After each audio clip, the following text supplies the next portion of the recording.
One.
I'm going to turn this one on now.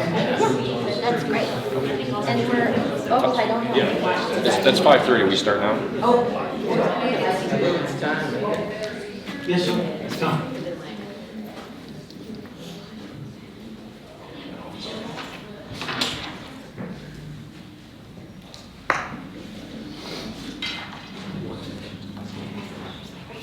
I'll call the meeting to order. This is the work session for January 20, 2026.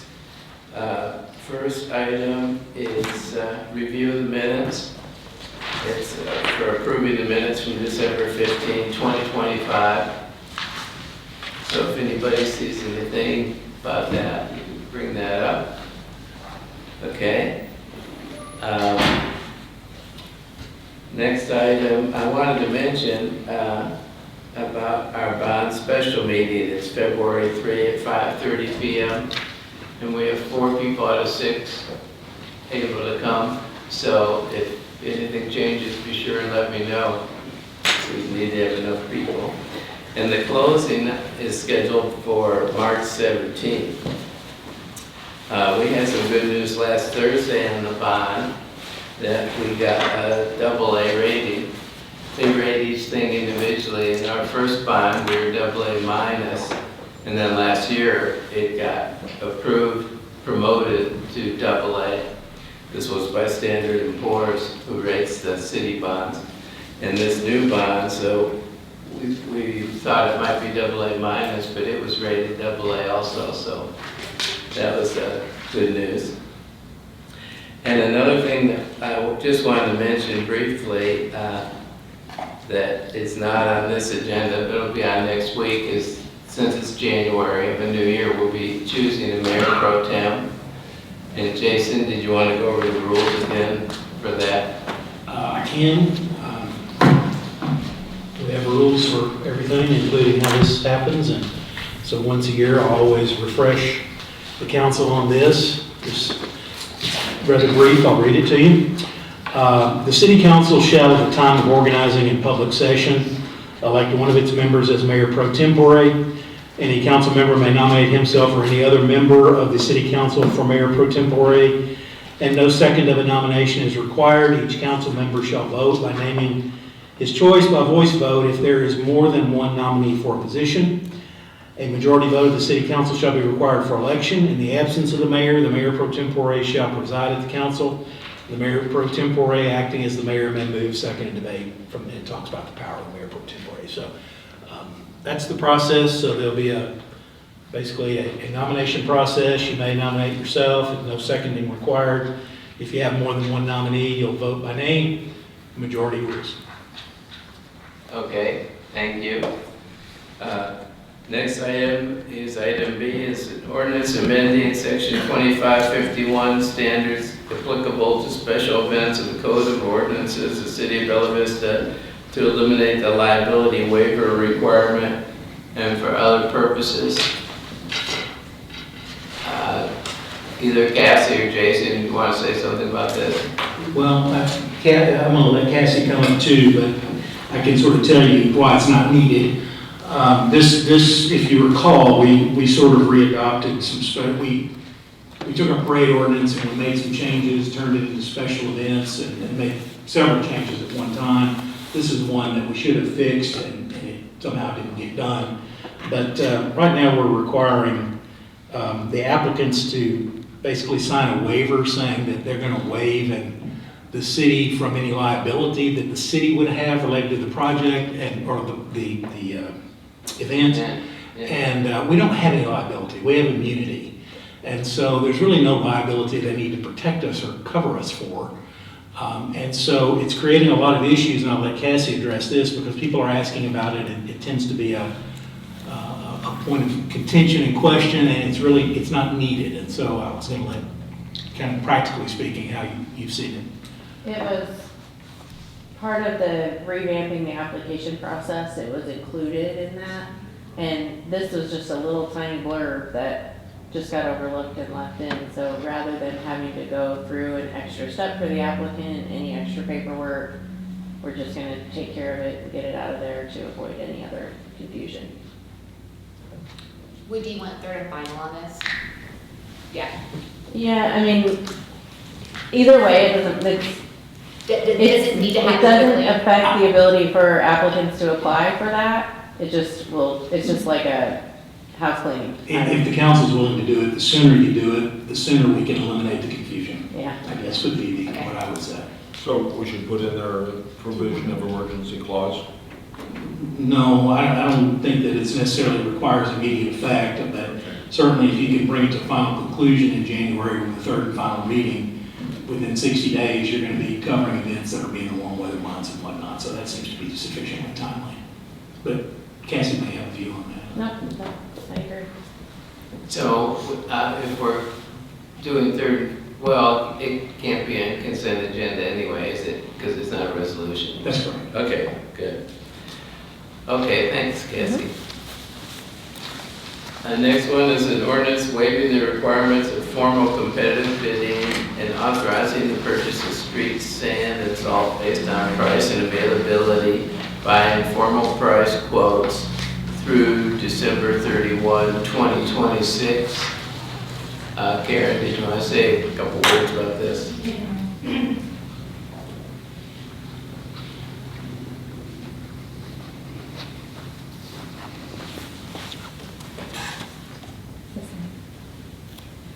This is just an annual request that we usually put through so that we could replenish any salt and sand used during the prior snowed winter season. I did include the pages so you could see kind of what that looks like cost-wise and quantity-wise, if you were curious about that. We normally put out about 6 requests for quotes, and then we get the lowest quote, and that's our supplier we choose for the season. I'm assuming because we're not a huge buyer. Yes, because we're not a huge buyer, a lot of the main suppliers are already spoken for. They're running back and forth to places that have a larger footprint than Bella Vista does. Karen, did you hit the button or Mike? I think it's on when it's red. Yeah. We get close. It's not red. So, yes, there we go. Hello. So normally, yes, we put out for and request quotes for our purchase prices. And the price varies just depending on how much we use the prior season. So we just do that rather than try to put it out for competitive bidding, see if anybody's even willing to bid on the amount of quantities that we purchase. So it's easier for us to purchase things by quote. Okay.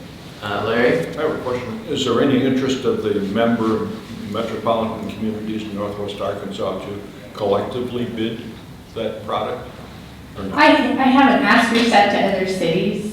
We usually don't know our quantities that we need until it's time for us to replace those. Okay, thank you. The next item is. That could be on consent, that's one of those, it could be. Okay, yeah. Excuse me, no can, it's a bid waiver. Apologize. Okay. Yeah. Next one is an ordinance mandating the Bella Vista Advertising and Promotion Commission to publish and indefinitely maintain approved commission meeting minutes on its official website and for other purposes. This is suggested by Travis. Art? Yeah, so a little bit of history on it. Some of the previous council members had wanted this. I believe they actually had Mr. Kelly draft up some legislation, and it never made it to council because the Advertising and Promotion Commission agreed to just do so, and then they have failed to do so since then.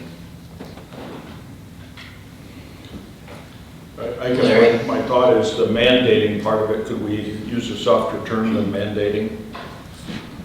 Well, I mean, if you don't mandate, if you adopt like a ordinance and you don't We have a mandate contest going with the it, it would just be how it is now. commission. It's a softer term that we could use. Wendy? Would we also want to have similar things in the future for the active transportation board and for the trails, or for the tree board, or is it just for the AMP? Well, this ordinance is just for the A&P because they collect tax money. The other one spend tax money, so I just didn't know. And we have other boards and commissions, would we want to require them to provide copies to the council, if nothing else? This is just a transparency thing. If the council doesn't want them to post minutes and how they're spending our tax dollars, then you're welcome to vote no on it, but I don't understand why anyone would be against the transparency of it. I don't think anyone's against transparency. I just didn't know if you also wanted the other boards and commissions that we also have in the city, for future ordinances to follow a similar thing. Because there are also ones like making decisions on how to spend taxpayer money too. So I just didn't know if for the future, if that's also a desire, or if it's just purely A&P, period, that's it. Well, I think he was thinking A&P because of the tax aspect of it, but I thought the A&P already put their minutes on. I think they're behind. Their website has posted one meeting minutes. That's it, just one. That's an easy one. I do have a little information I can share. When they learned that this proposal was going to be offered, I think they put some more up since then. I don't know how far back, but I do know they've indicated, I haven't gone to look, but it was indicated to me that there had been some more put on there. So I'll just make sure you know that. As far as some of those other boards Wendy was talking about, are they all public meetings?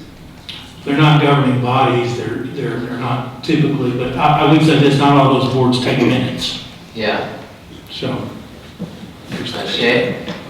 Do we know, has anyone looked if other cities' A&P commissions publish these types of things regularly? Travis? I can tell you from the research that I've done, we're very limited on what we can have the AMP do. But I do know that Eureka Springs makes their AMP do it, and a couple others in another state do so. So I know that it's happening in at least a few. I'm not sure if it's widespread or not, but I feel like it should be. I don't know why they wouldn't want to publish the minutes and how they're spending our tax money, so.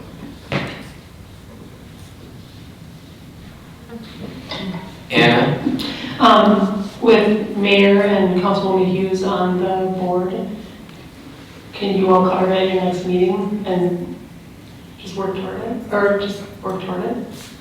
Rather than having to, I don't know if we have to do an ordinance around it, but I think it's a simple request. I mean, I have no problem having it being mandated personally. It is transparency, that's totally cool with me. But we can make sure that's actually addressed a little more fully. We meet again in, is it March or February? I think it's gonna be March. March, so we meet every few months, so that's absolutely doable. Shay? Sorry, my computer is not letting me in, but I do remember reviewing the packet. It said I remember having questions about the language. There was like kind of a 12-month prior and after, and I did have a bit of a hard time understanding that. Could you walk me through that? I can explain that. I think you're talking about the section 4, which is applicability, and it says this ordinance applies to all approved minutes from and after 12 months prior to the effective date of this ordinance. So what this is saying is if you adopt it, once it becomes the law, then they would have to go back and put at least a year's worth of minutes out, and then everything moving ahead. And they would stay on there indefinitely. And it would, yes, it would stay indefinitely. Wendy? And I pulled the site right now. They do have the 24, 25 minutes as well on there. And also gross revenue collections and year-to-date for 2025 tax collection. So it's on there, but I'm totally fine having this being on the books. But they do have that information on there now. Larry? It would seem to me that if they kept 12 running months of minutes on there, so after every meeting, whenever the 12 months prior, they could drop those off so they wouldn't have to keep too many on there. It makes a little more sense is to cover only a 12-month period or 1 year. As opposed to indefinitely. Yeah. It creates a record-keeping challenge. Well, that's something you can all think about, I guess, until next week. Figure out what you want to do. Okay, the next one is a resolution authorizing the mayor and city clerk to enter into a contract with Riggs Cat pursuant to a Sourcewell cooperative purchasing agreement for the purchase of one new Caterpillar motor grader in the amount of $277,000 for use by the street department. Karen, thank you for sitting close. You've got a bunch in a row there. Yes, these next 4 will all are all related to the street department. The first 3 are all bond related in an effort just to get the ball rolling with them, understanding that it's not going to be fully funded until March. All of these have delivery dates after that point. So I just want to make sure that we're on the same page with those. So I know we've talked about this extensively when we were going over the bond and what to put on the bond. This one here would be a second road grader for the street department. Currently we operated 2002 model, which we would retain. It's a pretty solid unit that our mechanics have kept up to snuff. Having an additional road grader is really going to help us during our resurfacing season when we have our only road grader dedicated to resurfacing roads that are being prepped for new paving. So this will give us the opportunity to maintain the gravel roads that are not receiving pavement while still keeping on track with the paving of the new construction roads. Okay, did you say that the pre-existing one is It's 2002? a 2002 model, yes, we bought it used, but we do have some of the best mechanics around, so it's still a sound piece of equipment. It's pretty impressive that different kinds of equipment the mechanics work on, actually. Bella Vista is very lucky to have Yeah. it. Any questions, Larry? One question would be, what might be the life expectancy that we could get out of this 2002 model? Is that good for another 10 years, or do we have to think about it? Going off the fact that they've kept a used 2002 going currently, and we intend to keep it. I think it's got a pretty good lifespan on it.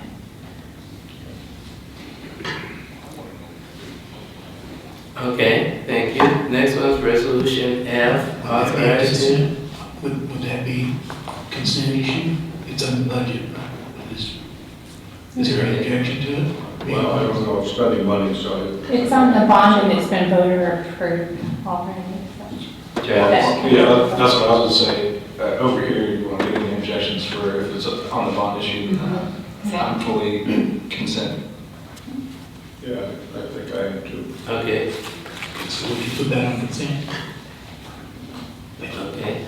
Next one is F, resolution authorizing the mayor and city clerk to enter into a contract with Rick's Cat pursuant to a Sourcewell Co-op purchasing agreement for the purchase of one new paving and compaction roller in the amount of $164,275 for use by the street department. Okay, again, this one's gonna be paid for through the bond when that's funded. This is also through a Sourcewell cooperation agreement, so we don't have to go out for competitive bidding. And usually rollers run in conjunction with the graders. It's part of the stages of prepping the street to, once you grade it, to compact that, to make it last. Okay, any questions? I know we've talked about it in great details. Okay, next one, G, is authorizing mayor and city clerk to enter into a contract with Hug and Hall Equipment Co. pursuant to a Sourcewell Co-op purchasing agreement for the purchase of one new JCB wheeled excavator in the amount of $217,483.33 for use by the street department. Yes, this one also, same thing when it comes to the bond funding on it. I've included, I didn't speak them out loud, but I've included the estimate delivery dates on your printout in case you were curious on those. This again, the Sourcewell is voter approved, and it would be an additional excavator to our fleet. Currently, previously we had it on our 5-year CIP for purchase in 2027. So this actually allows our street department to procure that a year earlier and to service our community's needs a little sooner. Mayor, Travis? I'm just curious so I can tell my constituents if they ask, will any of these purchases help reduce some of the time to get these work orders filled? Absolutely, that's the main goal. Is we've been building our fleet as we go. We've replaced some older ones. These ones here are additional. So that makes it easier for our crews to flex and to change which type of activities they're working on. If one person's using the excavator and a job on the other side of town needs an excavator, it should definitely speed up the response time. Awesome. I will mention on these three items, we had estimates we put on the cost for things on the bond, and all of these were below the estimate that you put for the bond. And they encouraged us with the bond to be on the high side, so I think the actual bond's going to end up being lower than people might think, because everything's coming in lower. And in addition to that, we did issue letters of intent that once the bond was approved, the council voted, so we were able to lock in the previous year's pricing as well. So we did a lot of homework to try to secure these prices as low as we possibly could. It's amazing how many people, it's a new year, so that's an excuse to change the price, right? Yes. Next one's a resolution. Mr. Mayor, excuse me, what Yes. about consent agenda on F and G? Yeah, We're doing it on the grader, we should do it. yeah, E, F, and G, okay.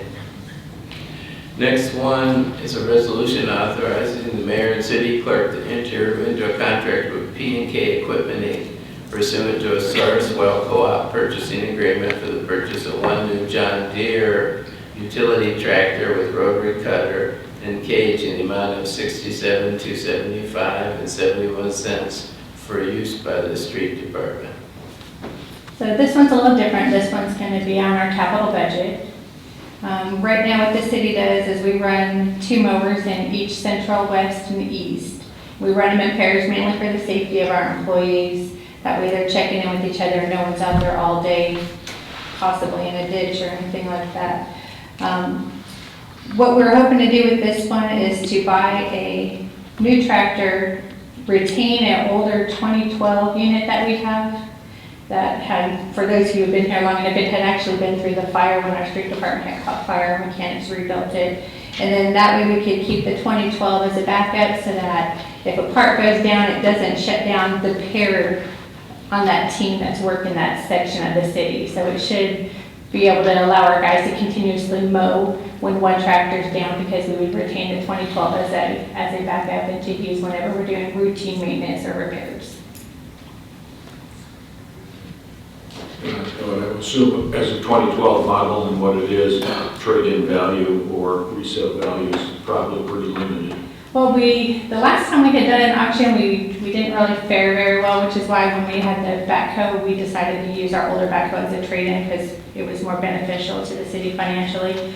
But I think one of the main benefits, not only it not being worth a whole lot being a 2012 with the hours we have on it, but the fact that it lets our guys continue to work continuously on the mowing. I think that really greatly impacts our citizens, the look of Bella Vista, the aesthetics, and also the safety perspective of keeping that grass mowed down with our topography. Okay, is this consent also? Coin flip is not a part of the bond, but Okay. Yeah, but it's in the budget, right? It is in our budget, it's in our capital budget, it's been approved in our I'd like to capital leave it budget. open just in case somebody has an issue with it, which I don't anticipate. Okay, So not consent on that one, okay. okay, I'll thank let you, someone Karen. else take the stand. Thank you. Karen was enthused about the bond passing, which is my view, so. Resolution awarding bid and authorizing the mayor and city clerk to enter into a contract with Pinnacle Emergency Vehicles in an amount not to exceed $251,003 for a remount of a 2017 4x4 Chief XL Braun ambulance for the fire department. We have Brian Wolfgang here today. The chief is out. I do recall on this one in particular, this ambulance remount, that it was on the bond, it was on for $300,000. So I noticed in 251. This will be a remount done by Pinnacle. It's got the ambulance in question is a 2017 Ford F-450, 550 that will have 138,000 miles on it. I believe it was in the bond also, and it should leave sometime in April and come back in August. Yeah, we were doing one remount this year and one next year because you don't want to have too many ambulances out. I think we have 6 altogether. don't we? 6, correct. Ambulances. Chief Wilking, is that a frontline or reserve currently? It'd always be a front line. The ambulance would be remounted as reserve right now, yes. But after the remount will be Correct. Front line. Could we put on the consent agenda? I consent. Yeah. Yeah, it's on the bond. Okay. Thank you. Let's see, next one is also yours. J, awarding bid and authorizing the mayor and city clerk to enter in a contract with Superior Automotive Group, total amount of $120,521 for the purchase of 2 Chevy Tahoe vehicles for use by the fire department. One of the Tahoes is replacing a 2012 Tahoe. The other Tahoe is a new one for our chief building inspector, so it'll be brand new, but it's not replacing anything. And they're both in capital. Yeah, the capital budget, yeah, as opposed to the bond. So, viewing the expense of a Tahoe versus something else, is that necessary to have that large of a vehicle? It's not fancy, but it's a large. So That large of a vehicle? well, it's at least a 4-passenger, maybe. It's no different than a Durango or a Ford Explorer. Is that what he has now? He drives a 2015 Tahoe now, our old fire department vehicle. I'm suggesting that would it pick up the more economical cost-wise? There's not that much cost difference in either one of them. What's that? There's not that much cost difference in either one of them. Well, when you say between the not much, Tahoe or the pickup. when you say not And much. he does occasionally, transport people with him. So, I mean, I guess you could, yeah, but we've had really good luck with the Tahoes. I guess I would ask for a cost comparison of a crew cab pickup versus Well, I'll give you one here in just a second. Okay. Yeah, item K is awarding bid and authorizing the mayor and city clerk to enter into a contract with Superior Automotive Group in total amount of $52,666 for the purchase of one Chevy Silverado pickup for use by the fire department. This pickup that we're asking for is going to replace the 2012 Chevy pickup. It's also in capital for a cost of $52,666. So the Tahoe that you're questioning about is $55,203. If I divide 120,000 by 2, it's 60,250. Well, Versus the 52,666. here's the difference, okay? The red Tahoe with the upfit price is $65,318. The white Tahoe doesn't need upfitting, it doesn't need a radio, so that's the difference in the cost. So the red Tahoe is $65,218, the white Tahoe is $55,203. Oh, so the difference isn't that much, is your point, it's less than $3,000 difference, I guess. I think what Larry was trying to inquire about is there a vehicle, why can't he drive a Honda Civic that's, $20,000? I think that's what he was asking, I don't know. I'm wondering, do we need a full-size vehicle for that position? And if we don't for that position, what about the people that support him that have the same size vehicle? Can they reduce the size? Well, I mean, I guess it's up to you guys. I mean, yeah, you can drive a Toyota Prius if you want to, yes, but Yeah. We could have a bicycle. that's just what we're requesting. I'm just thinking we need to perhaps be a little more frugal in our We drive, purchases. we buy Chevy Tahoes and Chevy pickups because of longevity. And we've had these 2012s and 11s and 10s that last year we just got rid of a 2010 Chevy pickup. And I can tell you it hadn't been in the shop twice for mechanical issues. They just last and last and last. What kind of mileage is it when we say at the 2010 we get rid of it and get a new one? Because I've always noticed the chief does a good job of keeping vehicles a really long time. What kind of mileage does it have on it there? The pickup we got rid of had 140-something thousand on it. And the Tahoe is it's over 100,000. I'm not sure exactly the miles on it that we can run up to. Are there a lot of idle hours on those vehicles too? Or not? Not much in that aspect. Now, our battalion chief vehicles, of course, there's a lot of idle hours on those. The one that chief and I drive, not much idle hours on them, but fire trucks, ambulances, battalion chief vehicles, yeah, there's a lot of idle hours on them. Which really affords faster deterioration because of the wear and tear. When you buy a police vehicle, as an example, at 120,000, it's probably got 180,000. Well, just like the ambulance that we're remodeling, I'll give you an example on it. It may have 138,000 miles, but if you calculate the idle hours into that, it's got over 200,000 miles on it. Yeah. Shay? I just have a procedural question for Mr. Kelly. It's my understanding as a city council person that I don't necessarily select what vehicles are purchased, right? I can't propose an amendment for that. I can't make that decision. My only right would be to vote no. Is that correct? That's correct. I mean, the mayor brings the proposal from the fire department, and you could certainly vote that down and do that. But no, you can't. Keep in mind that when we procure vehicles, we've got to follow a procedure to do that. So we did a competitive bid on item J, the two Chevrolet Tahoes, so those have been competitively bid. So if you thought, well, we need different vehicles, then we'd have to go back and rebid those. So that you'd have to do that. On anything, let's see, well, we also did a competitive bid on the Silverado, so the same story on that. Right, so there wouldn't be an amendment, there wouldn't be me picking my favorite car, anything like that. I just vote no. You'd have to vote no if you didn't want to do it. Thank you.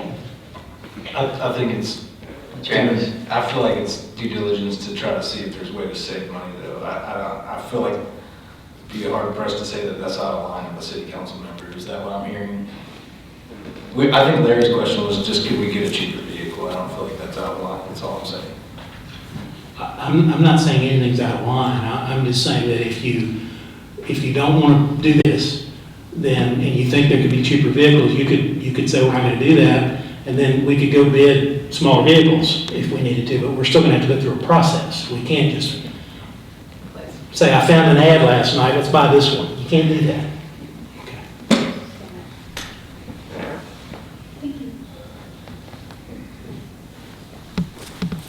So, just to clarify, backing up to Jay, you said those two Tahoes were bid?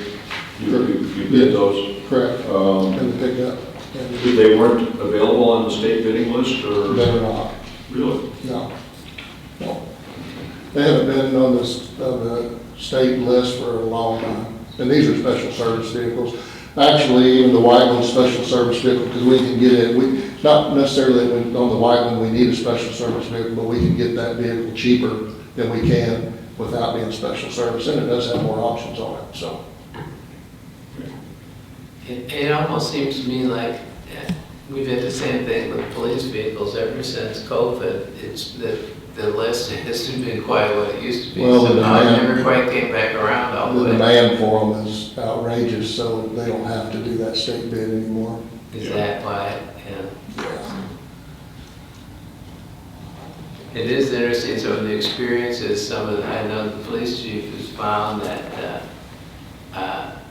if you get a bigger engine, it really spends a lot less time in the shop. You know, if you try to save money on a smaller engine, they just don't seem to stand up to the world as well. The real reality there, though, is that you buy the equipment based upon the duty it's to serve.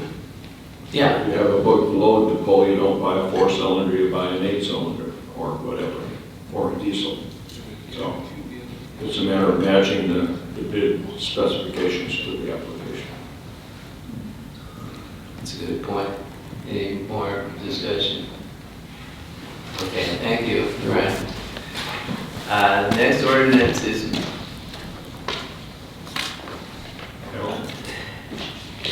wrong page here.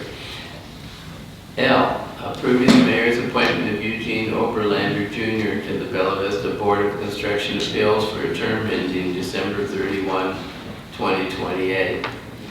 And his resume is on there. I believe we just had a couple of applications. Some of the things have a tremendous amount of applications, and this one just had a couple, so. But we were happy with his background. Yes? Would this be for the consent agenda?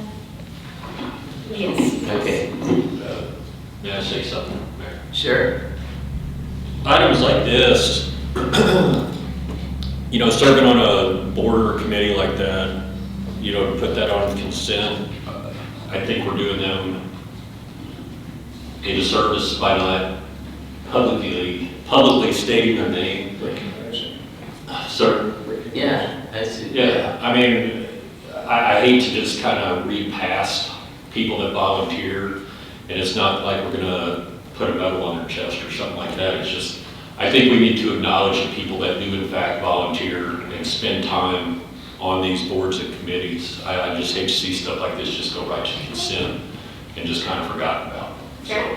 I mean, it only takes 30 seconds or a minute or whatever, but I think it's nice to have your name read, in a public forum like that.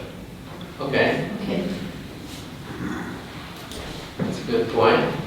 Next one is a resolution setting a business license fee and renewal fee, and this is Taylor Robertson.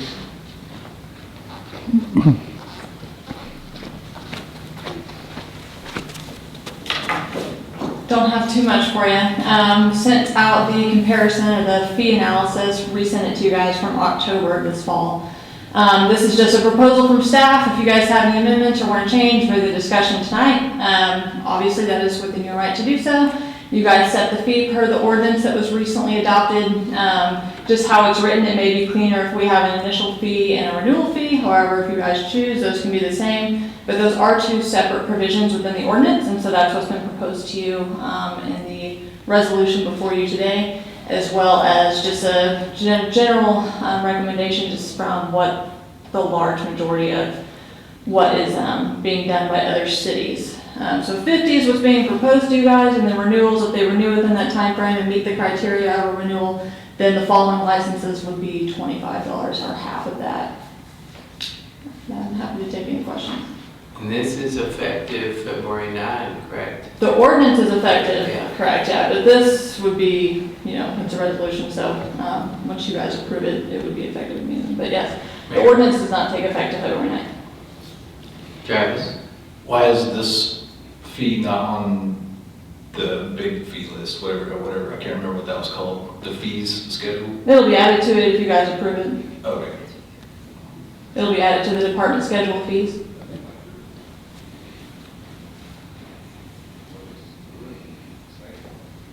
Okay.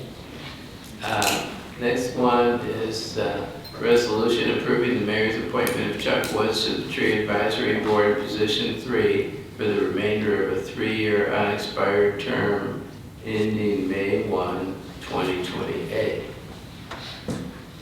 And I did just want to say a couple things. Chuck Woods is here tonight. He sat through the meeting, rather large agenda, but he has been a founding member of the Tree Advisory Board. This has been his position since 2018. He installs a lot of our trees for the tree programs that we're a part of and are so graciously granted funds towards. But if you guys have any questions, he is here, happy and ready to answer those in the back.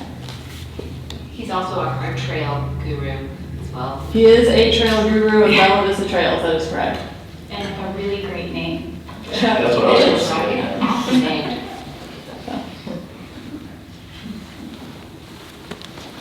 Thank you for coming, Chuck. We appreciate it. I appreciate the opportunity to address the council. And I really enjoy Tree Board and what we're doing to make our community better. So I know you guys are busy, so if you have questions, no. Mayor. Travis? I don't have any questions, but I want to thank you for all the work that you do in our community and bringing all of the different groups together. Oftentimes, if I ask a question they don't know, they direct me to you. So thank you for bringing that knowledge and that experience and just doing good things for us here in Vista. Thank you.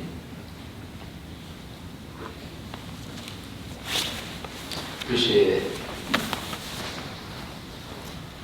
Okay, the next one's authorizing resolution, authorizing the mayor and city clerk to enter into a renewal contract with Blue Guys IT in the total amount of $73,504.20 for the purchase of total security solution to enhance city cybersecurity efforts. John Mokel? Yeah, good evening. This is nothing new. It's something we've done over the past few years. It's a renewal of an existing contract. It's off of a cooperative purchasing agreement called TIPS. It includes our antivirus, VPN software, 24/7 monitoring of our network, and things like that. So, be happy to answer any questions, Jeff. Well, as I recall, when we had our cybersecurity incident, they identified the intrusion very fast. In fact, I think it was a Sunday afternoon or something like that, so. Yeah, they were absolutely the first to respond and a huge help in that. Yeah, Yep. so the 24/7 thing really comes in handy. For sure. All right, thank you. Could we do consent on that one? Is there any objection to consent? I would do it separately. So you do object to consent? Okay. Okay. Next one's a resolution designating authorized dispersing officers and municipal depository board for the city of Bella Vista for calendar year 2026. And there's a list of these on resolution P. This is what we did last year. And I don't know if anyone has any other thoughts about that, but it seemed to work really well. I think Larry's great for this. There is a typo in it, and we found that, and we'll be fixing that. There's a 2025 in the body that should be 2026. Oh, okay. Is there any objection to this one being on consent? Are you okay, Larry? We're putting you on it, so. Yes. Making sure you're okay. Right, is If you object, that'll be assigned, right? that a railroad job? Yeah. Okay. Next one's a resolution supporting the revival of the state-run federal surplus property program administered by the state of Arkansas. And this is a resolution that was requested by the Arkansas Municipal League, specifically our regional representative of Philip Patterson, who's out of Asylum Springs. And it's a program that's been going for a long time. Bella Vista used it a little bit in the past. We don't use it a lot. It's similar to Lesso, only it's kind of localized type stuff. A lot of it's furniture and things like that. Some of these small cities really use it. And the state, I think, was thinking about shutting it down because it costs them a little more money than they would like. And so the municipal league just wanted us to send in the resolution saying, hey, you know, they're trying to get the different cities to say, hey, we'd like you to keep this going. So I was putting this on here to a great deal out of politeness, you know, friendship building with the Arkansas Municipal League, really. And So there's no financial commitment or cost to be part of it? that's good. Yeah, there's no cost. And I guess the stuff, people get it for free. And so there's so many, you know, when you go to the municipal league, you realize there's a lot more little cities than big ones. So many of these little cities don't have much resources. And I guess it helps them out a lot. So that was the story behind that. Could this be on the consent agenda? Everyone's okay? Okay.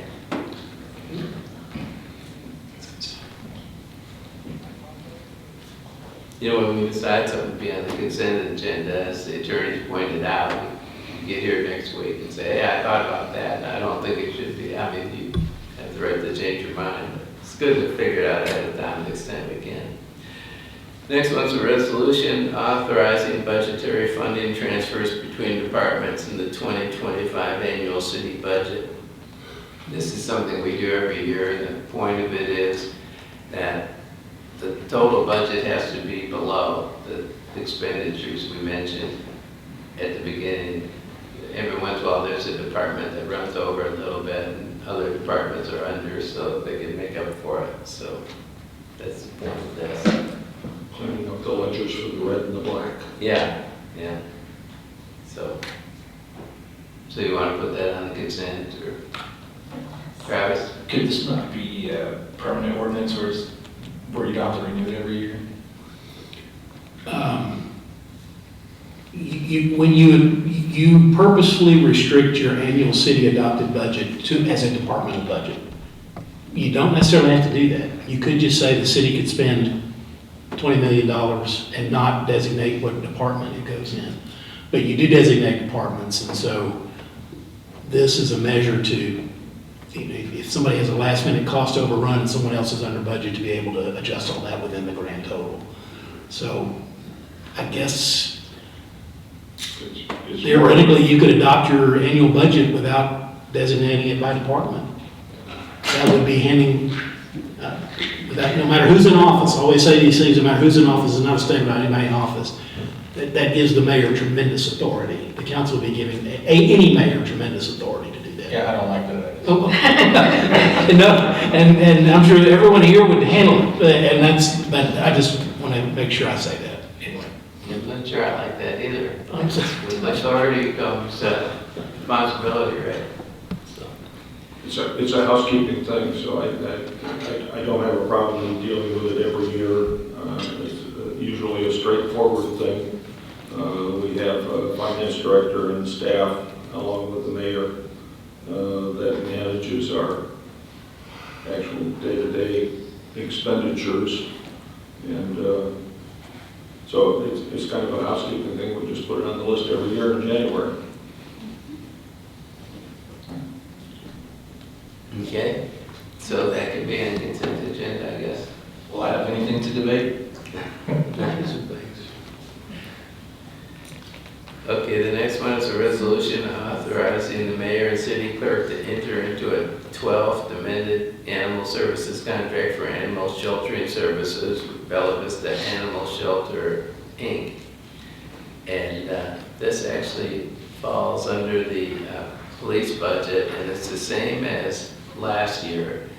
We pay them $5,500 a month, and then we pay $60 per cat and $110 per dog. And the police chief told me that in 2025, the budget was $113,000, and he came in $9,000 under that. So in 26, he kept the budget $113. But in off-the-cuff conversation recently with the head of the animal shelter, she told me that the amount of cats and dogs actually is decreasing a little bit, which is good news, actually, because it's a big problem, a big expense, you know, so. She didn't give the theory why that was, but she thought it was a clear trend. Travis? One of the problems that at least I perceive as a problem is we don't have anywhere to take, deceased animals. Other cities like Bentonville and Rogers, at their animal shelters, they have like an incinerator device where they can bring roadkill to dispose of. The buzzards may not like it if we fix that problem, but I would just encourage staff to know that that's an issue that I hear about from residents, and they complain about the roadkill. Oh, okay. Yeah, as far as, and some of these other cities handle that through the animal shelter. Yes. Yeah. Yeah, but they don't have a way to, they don't have an incinerator. So. I don't have a solution to that, really. I just want to bring it up for awareness. I was going to say, it's good awareness, but I think the Bella Vista Animal Shelters are no-kill shelters, that's probably why they don't have that device, right? Well, these other places are no-kill shelters as well, but this is for animals that are already dead, like they find deceased. You're talking about animals that are roadkill. Yes. Somebody needs to pick them up, and then they need to be transported someplace. Correct. Sometimes that's an unpleasant job. I would imagine. Right, I mean, I understand the difference between roadkill and animals, but I think a lot of shelters have those because they're kill shelters, so they're getting a lot of utilization out of that device. And I don't know that there'd be a lot of utilization, but. Anyway, that's a good point to bring up, something to think about. So. Being a contract for service, do we want to keep that away from the consent agenda, do it independently? Yeah, whatever you want, Larry. Whatever you want. Well, I don't know. I'm just wondering if it's... All the terms are the same, it just changes the date. It just makes it applicable for another year based on the existing. Yeah. Basically, it's a renewable thing. Yeah. So, consent agenda. Okay. Any objection? We'll put that on consent, sounds like. Okay, next one's a resolution amending the rules of order and procedure of Bella Vista City Council to lengthen the period of citizen input during regular meetings to 60 minutes and for other purposes. I think right now it's 30 minutes, correct? And then usually when we get their council votes, well, if they want to make it longer, they obviously yes. So, Sounds great. this was Travis' suggestion. Nothing else to add. That was a beautiful description. Yeah. It's one of those things, if we keep voting the same way, then we might as well just try to fix it. So I'm good with it being on the consent agenda. The only thing it does is that we've extended the time if there's a number of people speaking to accommodate the rest of the people that put their name down. No. So I'm not sure. Not necessarily. No, this isn't allowing one person to take 60 minutes. No. This is allowing so it's still 3 minutes apiece. There's still 3 minutes apiece. Right. Just double the time until we have to get a window of 30 minutes for people to speak, so you've got 10 people. Right. to 20 people is really what we're dealing with today. So as it works now, at the end of 30 minutes, it hadn't happened very many times, but I say, Mayor, 30 minutes has expired. And then there's a motion to extend the time, let everyone else speak. That's what's always typically happened. You all, I think that's always been approved unanimously. And then you go through, and then each person still has 3 minutes. This would mean there would be up to 60 minutes for people to take up to 3 minutes each. And then at the end of 60 minutes, you'd have a decision to make.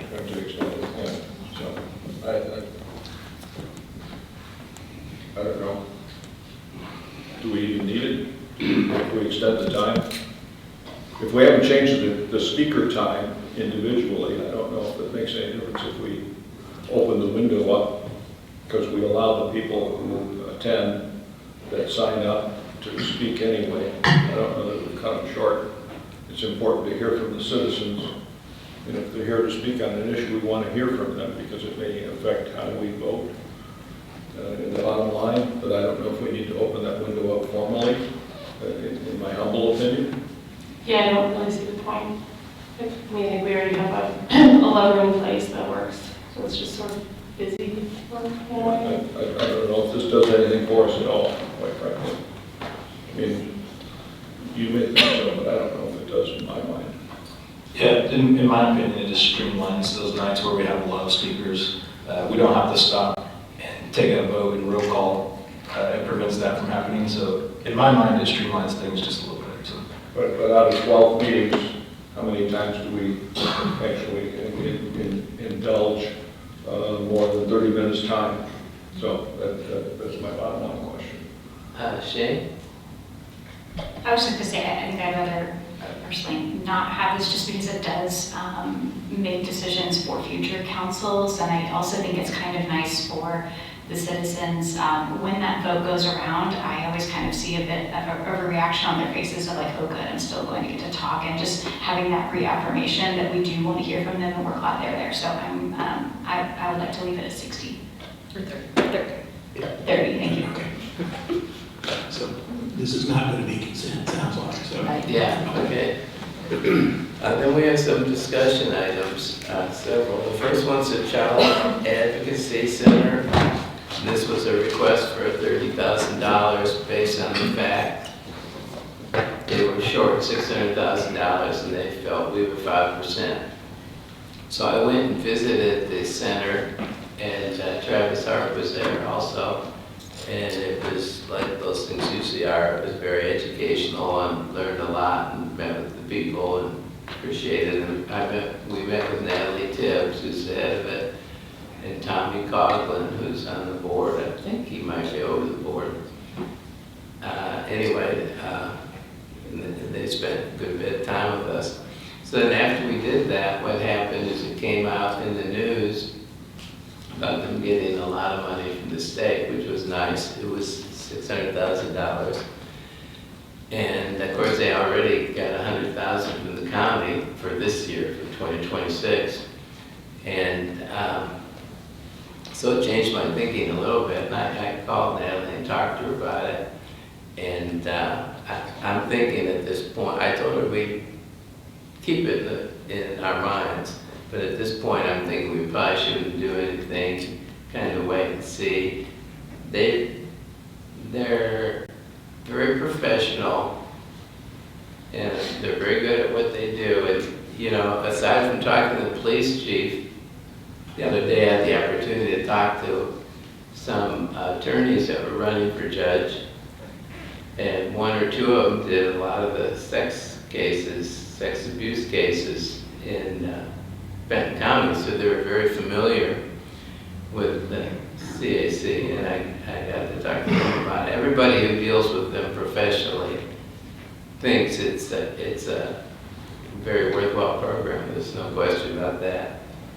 And I think they're thinking in the long run, maybe trying to run, you know, right now we're getting these services and not paying anything. So when they came to us and said, hey, we'd like $30,000, on one hand, they're a very worthwhile thing. On the other hand, you're paying $30,000 for something we were getting last year without paying $30,000, right? So I think they would like to move. They haven't really gotten there yet, but they're thinking of moving to a slightly different mode, I guess they call it, where it's more of a quid pro quo kind of thing and get all the cities, the county and all the cities to actually kick in for the service. Not count how many people you have or anything, but just a rough kind of thing. And I think they may get there. I just think we're kind of ahead of the curve. All the cities that use them a lot haven't done anything yet. And what the state did had a big effect. But I give them a lot of credit, you know, in visiting with them. They're very connected politically. They had real success in the past with Susan Hutchinson, the governor's wife. She was a big advocate. And I could tell they knew all the people with the state better than I do. I mean, Bart Hester and the governor, they really are doing the right thing as far as trying to, you know, work with the people we need to work with. But, you know, I also thought that there was some potential for charity things on their part. I was thinking in terms of Bella Vista, a charity golf tournament. One of the advantages of those is not just the money you raise. In fact, I was asking some of their charities how much they get out of their golf tournament. Some of them do pretty well. But it's the consciousness raising. You know, it puts your name in front of people, because this is something that a lot of people would be sympathetic to and prone to give money to. And getting your name out there. I think their name's out there a lot in Bentonville and Rogers and some of the cities that use them more. I'm not so sure their name's out so much in Bella Vista, and I think they might do well to get their name out places like Bella Vista a little more. So anyway, but my thinking was not to do anything at this time, and I told Natalie that was my thinking short term, but certainly it's something we need to keep our eye on and keep in mind, because it's, you know, people tell me it's a very professional thing, and they really do well. And you can tell when you visit with them, it's very professionally run, sophisticated, I would call it a sophisticated charity organization, really. So anyway, that was my thoughts on it. If anybody has any comments. Did the funding they get, the 600,000, was that from the state or the federal? It was from the state. It was from the state. Yeah, the state had a big thing with a bunch of different people got money, and they were one of them that was listed. So. Shay?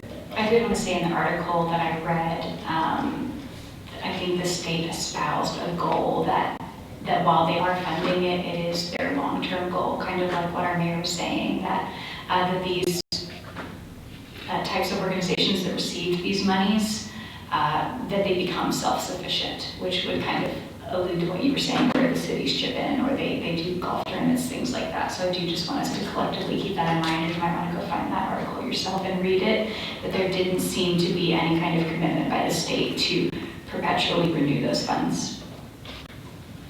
Yeah, that's a good comment. Okay, Travis, did you have something? Yeah, just real quick, the only thing that I'll add to that is in the event that they do need additional funding, I just encourage the council to keep in mind that our police department uses that organization specifically to do forensic interviews, to help with the prosecution, and also to reduce additional victimization of those children. So that's what separates that nonprofit from others, is that our police department specifically utilizes them. Yeah. Well, what the police chief was telling me when he was in Tucson, that they actually had police officers trained for that, but of course that's a much bigger city. And it really strikes me in our area to have an organization like that and the different police departments not have someone makes a lot of sense. You know, they're specialists, and it's a very specialized field. And I was told by these attorneys they're very good at what they do. And, you know, it wouldn't be so easy to just grab a couple of police officers and train them up. They probably wouldn't be as good as these professionals at it for quite some time. So to me, it makes, especially we have so many smaller cities, so it makes a lot of sense. The way we're configured right now makes a lot of sense to me from that point of view. So, And the reality is that they don't just serve Northwest Arkansas, they serve the entire state with different offices, do they not? No, they're different ones. They're different. But they're all connected, aren't they? I don't I believe so. think they're loosely connected. Like, So they're all that different ones. $600,000 budget is for the state? isn't it? No, No. that's purely the Benton County one. Only Northwest Arkansas? No, just the Benton County. Washington County received about 500,000 or so. Oh, really? Yeah. Okay. I wasn't aware of that. Yeah. There's about 15 million, I believe, dollars dispersed to the like organizations across the county. Okay. Thank you. Or sorry, Our the state. state. The state. Yeah. Yeah, so this really is, yeah, it's a local organization, from that point of view, it's a county organization. Next one is Public Safety Committee. That's also by Mayor Flynn. And, we decided to rejuvenate this Public Safety Committee, and we put out for applications. And I don't know how everyone felt. I was astounded. We have 5 places. We had something like 40 applications. And it is very popular compared to even the other, different commissions and whatnot we have. So the police chief and fire chief have been working on those, and we will have names for you next week. But we don't have it quite narrowed down yet. And so I just want to tell you where it stood. Wendy? That's fantastic news. I was so afraid you were going to say that no one applied, and I was going to cry. But I'm so glad that it was well received and that there's an interest in the community. And I love Bella Vista because we have so many members who are so talented and have such big hearts and want to serve. And given their opportunity to serve in our community, I think it's fantastic. Thank you for helping with that. Shay? I know that a lot of city council members are also really interested in this topic. Is there a way where we could rotate in who could sit in on those meetings, right? Because we couldn't all go without having to take meetings or creating more work for Wanda, right? So is there, I would love to be at some of them, but I don't want to dominate it. Is there possibly a way where we could take turns attending those meetings once they get started? I don't know how that would work, but that'd be nice. The rotational schedule. Yeah. So we do whatever we want as long as we don't all show up. Okay. Exactly. Yeah, okay. Exactly. Yeah, we can look into that, see what can be done. Is there more than one than Shay that wants to participate? I know I'd listen to I'm sure Travis would too. Yeah, I'm actually an applicant of that. Okay. I'm not feeling geek. How many are on the committee that you're looking for? Well, the way it's set up is it has the fire chief and the police chief and then 5 citizens. So the fire chief, the police chief, I assume They're- they're non-voting? Yeah, I think there's some name for adjunct, I forget how it's phrased, but. Ex yeah. officio. Amongst the group, the 5 members, they would choose a chairperson and a secretary probably for recording of information. It's all in the ordinance, and I can get it for you, Larry. I don't have it here in front of me. It functioned before. I don't think it operated with that degree of formality in terms of minutes and things like that, but I don't recall. They're just there to give advice to you all. So I would just keep that in mind. And if you're telling them what you want, they're not advising you much. So. Yeah. So on what type of topics do they advise us on? Public safety. All matters of public safety. So it could be weather, it could be streets, it could be Speed limits and limits, signage and all that nature. signals and It could lighting be anything. and dealing with public safety? It could be roadkill, it could be literally all of it. It could just be anything regarding public safety.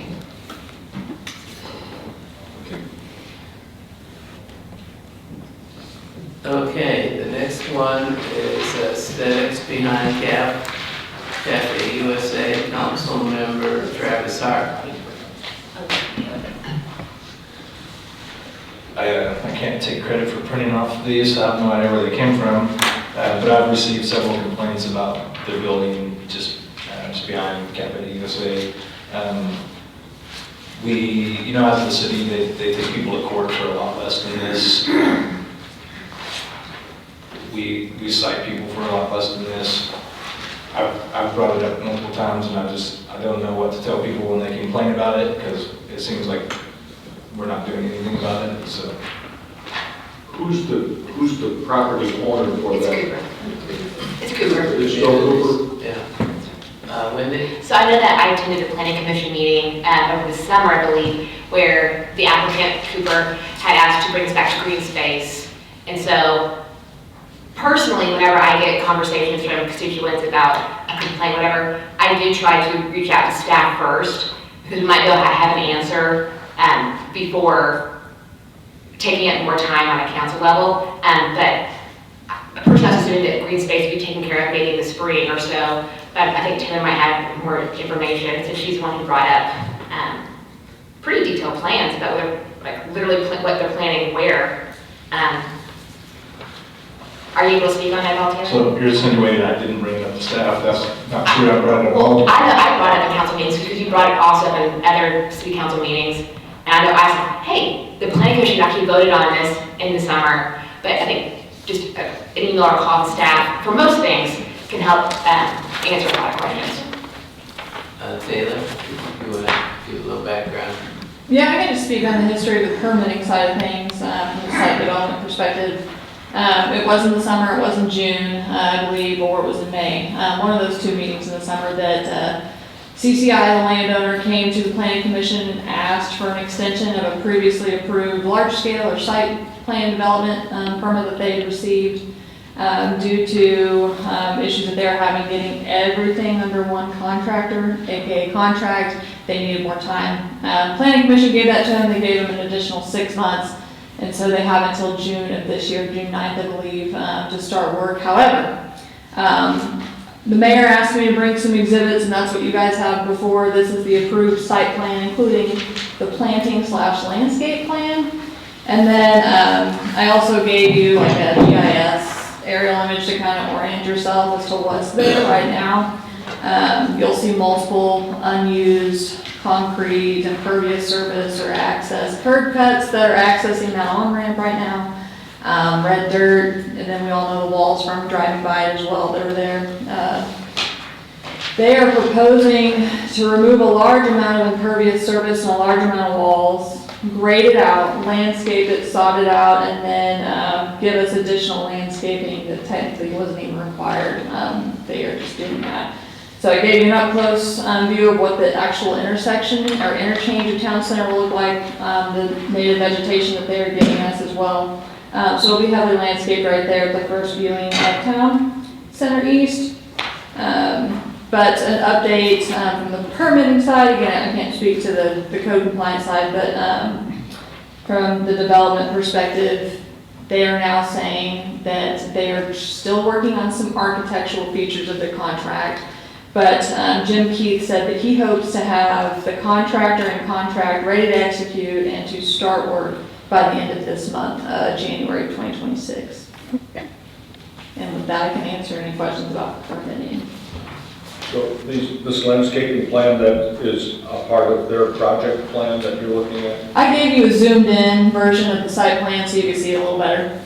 Yeah, that's the same thing as the 11 by 17, right? And that's on the corner where the ramp is? Where the old sign with the... This is 340 and that's the Correct. ramp, right? Yep.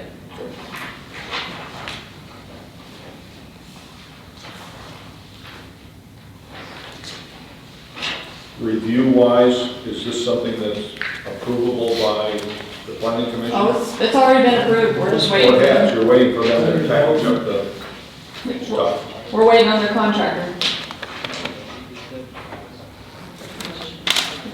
Yeah. Anna? Do we have any, so we're waiting for the contractor, can we push them to work faster? Can we, what can we do to get them to work quicker? The concern, and so people don't like the way it looks, okay? But as a city, we're concerned about public health and and all of that. So to the extent it can be considered an unsightly or an unsanitary condition, then there's a whole process we need to go through with notice to the owner. And then if they didn't comply, we haven't even gotten to that as far as I know, then the taxpayers could do it. And I don't know to what extent, there had been some graffiti over there, it has been removed, and the chief is nodding. I don't know if code enforcement went on, had a discussion. Did you, chief, you might want to come up. I think people want to know what's going on here, and so, and it's been removed, and it does kind of look like bombed out Beirut over there, I'll be honest with you. When I look at it, that's the first thought I had. So there is an element of unsightly condition to it, and just because of who owns it doesn't mean they're not subject to the same rules as everybody else.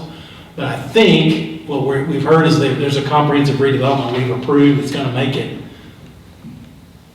unspeakably better. And so, but Chief, why don't you go ahead and talk about the enforcement angle on it? So this came to our attention a few months back. We did get some complaints, I think, from Councilman Harper's one. He brought this to our attention. We had some complaints. Code enforcement went out and met with Jim Keith, I believe, with Cooper Communities, and that's when it was brought to our attention that they were working with planning. They actually had permits in place. They were waiting for material to get started now, contractors, and so we knew it was in progress. We did have them, they did remove a fence that was falling down that was really unsightly. They have graffiti removed, and I agree, it doesn't look really good, but we know there's a plan in place. So we work with them much like we do with citizens. We don't automatically go out and cite residents for violations. We go out there, we work with them. Hey, your grass is tall, you have this unsightly stuff. We give them a time frame to get it cleaned up and taken care of. They take care of it, we gain compliance, so we don't write citations. So we're treating them much similarly as we do a regular citizen. We know they have plans in place, they have a process in place. It's taking a lot longer because it's much more than just mowing your grass or picking up some things in front of your house. And so that's our position right now. So we have dealt with it as far as we're concerned. If they had no plans in place, they had no process of getting it cleaned up, then I would agree that I think we should move forward with violations, citations, and things of that nature. I drove through there again this afternoon to take a look at it, and it looks old, it looks worn, it looks run down. But again, there's a plan in place to fix it, and so that's the position we're in right now. Questions? Can I ask you a question? Sure. Those wires, I assume none of that's electrified. They're All not. that is, They're not hot. because that looks like an attractive nuisance, to be quite honest. Yeah, listen, are there hazards up there? I guess if you're running around not paying attention, you can trip on something, but I drove through there today. It looks unkept, it looks run down, but I don't see any hazards per se that are gonna jump out and hurt somebody.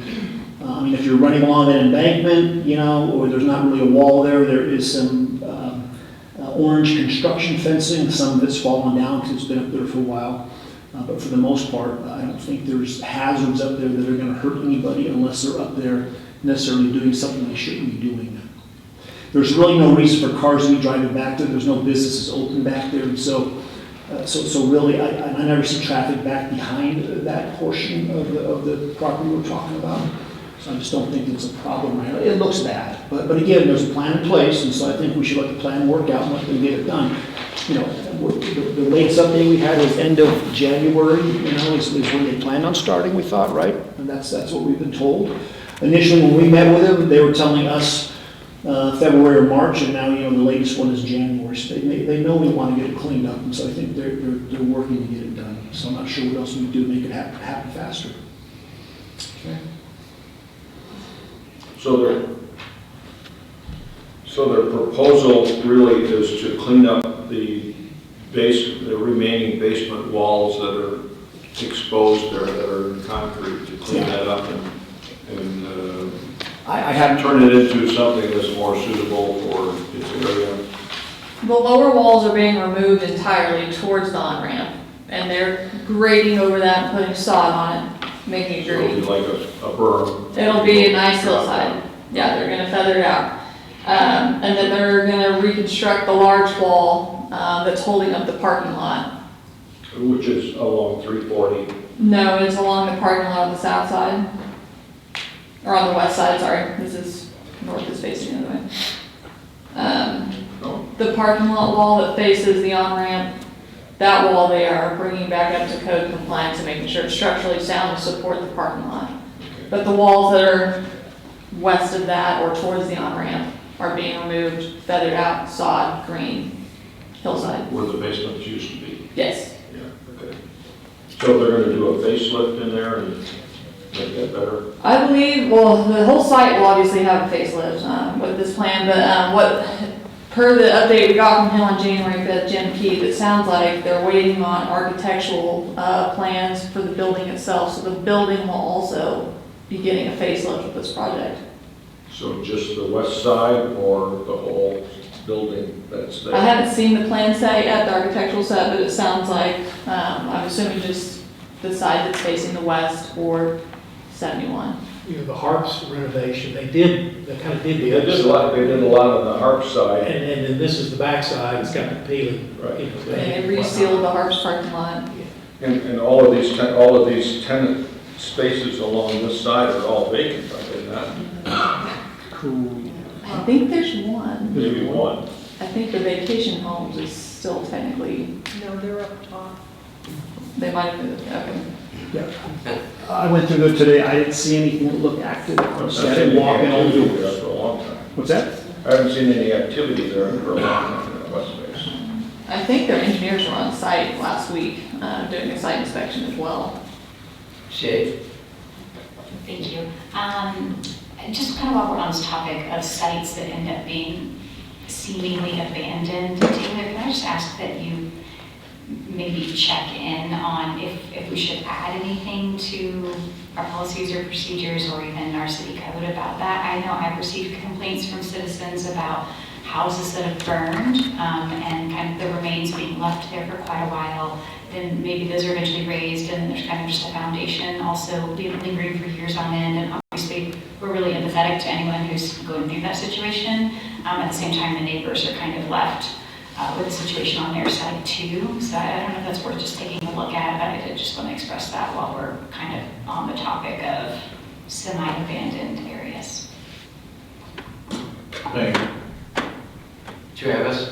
just one question, if anybody is able to answer. How long has this particular location looked like this? Well, it's progressively looked worse over the years. I don't really know a timeline how, it's slowly become more and more abandoned as businesses have moved out. At least a couple of years since they knocked the old bank down and. 3 to 5? Okay, I think Some of those- I would, at least 2, but time flies, it could be longer. But then over time, things have started to fall down and it's looked worse and worse. And so, I don't know. Demo was after COVID, I think, shortly after COVID. Not all of those buildings went down at the same time. They were taken down at different times. I'll say this because it's not a city issue, but I just know Bella Vista, and for anybody that's here or listening to this, that are concerned about aesthetic issues particularly. And of course, we're dealing with safety issues, talking about burned out buildings, that's different. But ACC, their covenants, all of that, they have all those private rights that we're not involved in, that they have not given up, and which were the only law of the land up here in Bella Vista for 30 or 40 years. And so those things are there. They can call the ACC about those issues as well, no matter who owns it. And it's another avenue, whether they'll do anything or not, I don't know. But I just want to make sure that reminder goes out.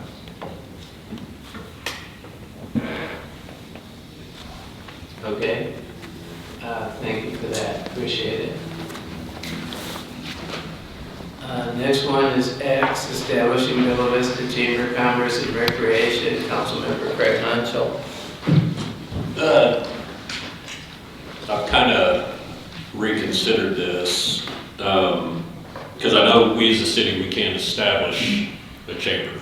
So kind of the point is moot. But the concern that I have, or not a concern, but being on the Bella Vista Foundation board, and being associated with other groups throughout the community, you know, with the bike park coming online, And it seems like on social media sites and stuff like that, you hear a lot of people with concerns about a certain group basically controlling the narrative in our community as far as how business is going to go or where businesses are going to be and things of that nature. And then the other side of that too, I'm curious to see how much of an influx we get on the recreation side of things, because that's a huge part of what our community represents, you know, through the hiking, the trails, the lakes, and, you know, all the stuff, golf.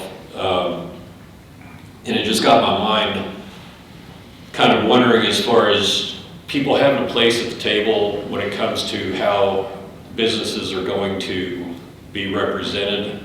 You know, every committee is always chasing money, donations and stuff like that. So I guess more so than a chamber of commerce, it may be, and it's kind of silly explanation, kind of a chamber of communication to where other organizations are aware of events, to where they can have representation. I don't know, I've considered this for a while, and obviously I haven't fleshed this out much further. I've had conversations with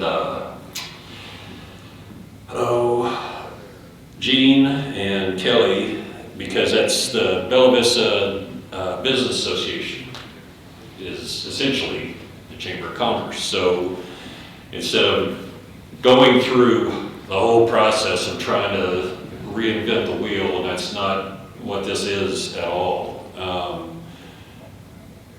I guess this is just more, I'm just curious what other members think, because I really don't know how to, there's no way to drive what I'm talking about. So that's what I mean is kind of a non-sequitur. So I was just curious as far as what other council members thought of, you know, supporting the Bella Vista Business Association, and or an idea of our name being associated with a chamber in some way, because I know that Bentonville,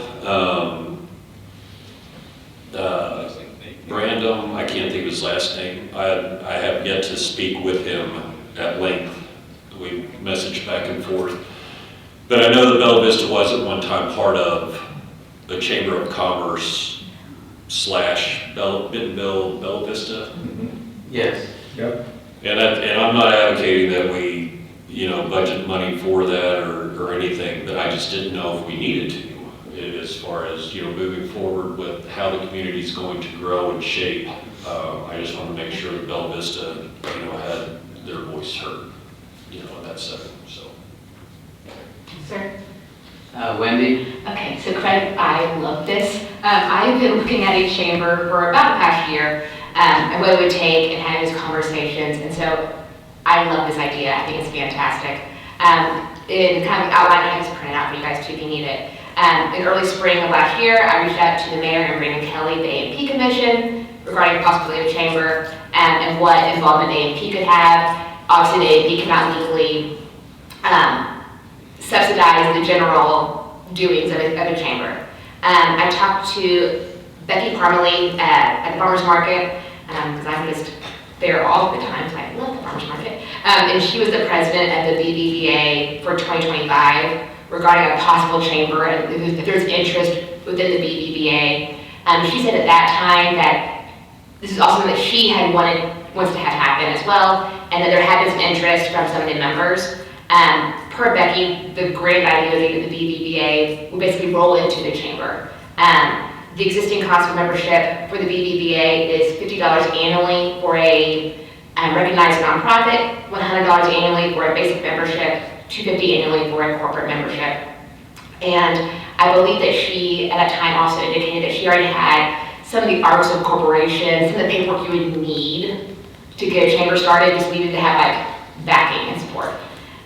In August of 2025, I met with Josie and Regina with the Centerton Chamber of Commerce because I've been just following their page, their growth. They seem like they're always having new business open up, so they're booming as a community. Josie's actually on the city council, also with Centerton. They've only been in the chamber for a few years, and kind of walked me through the process, how they got started, which is really interesting. And actually gave me a connection with the agency that they used that helped write all the documents. It took about 18 months, start to finish, once they hired this agency out to get everything filed and put away, and that their AMP commission actually helped start the funding of getting the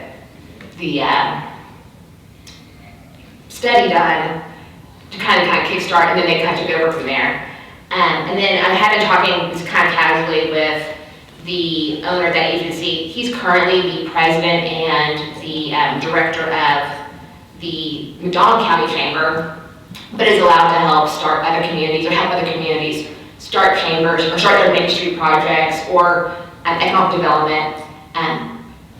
I've had some conversations with Brandon, also just kind of generally, and I agree, being part of the Bentonville Chamber would not serve us. It didn't serve us in the past.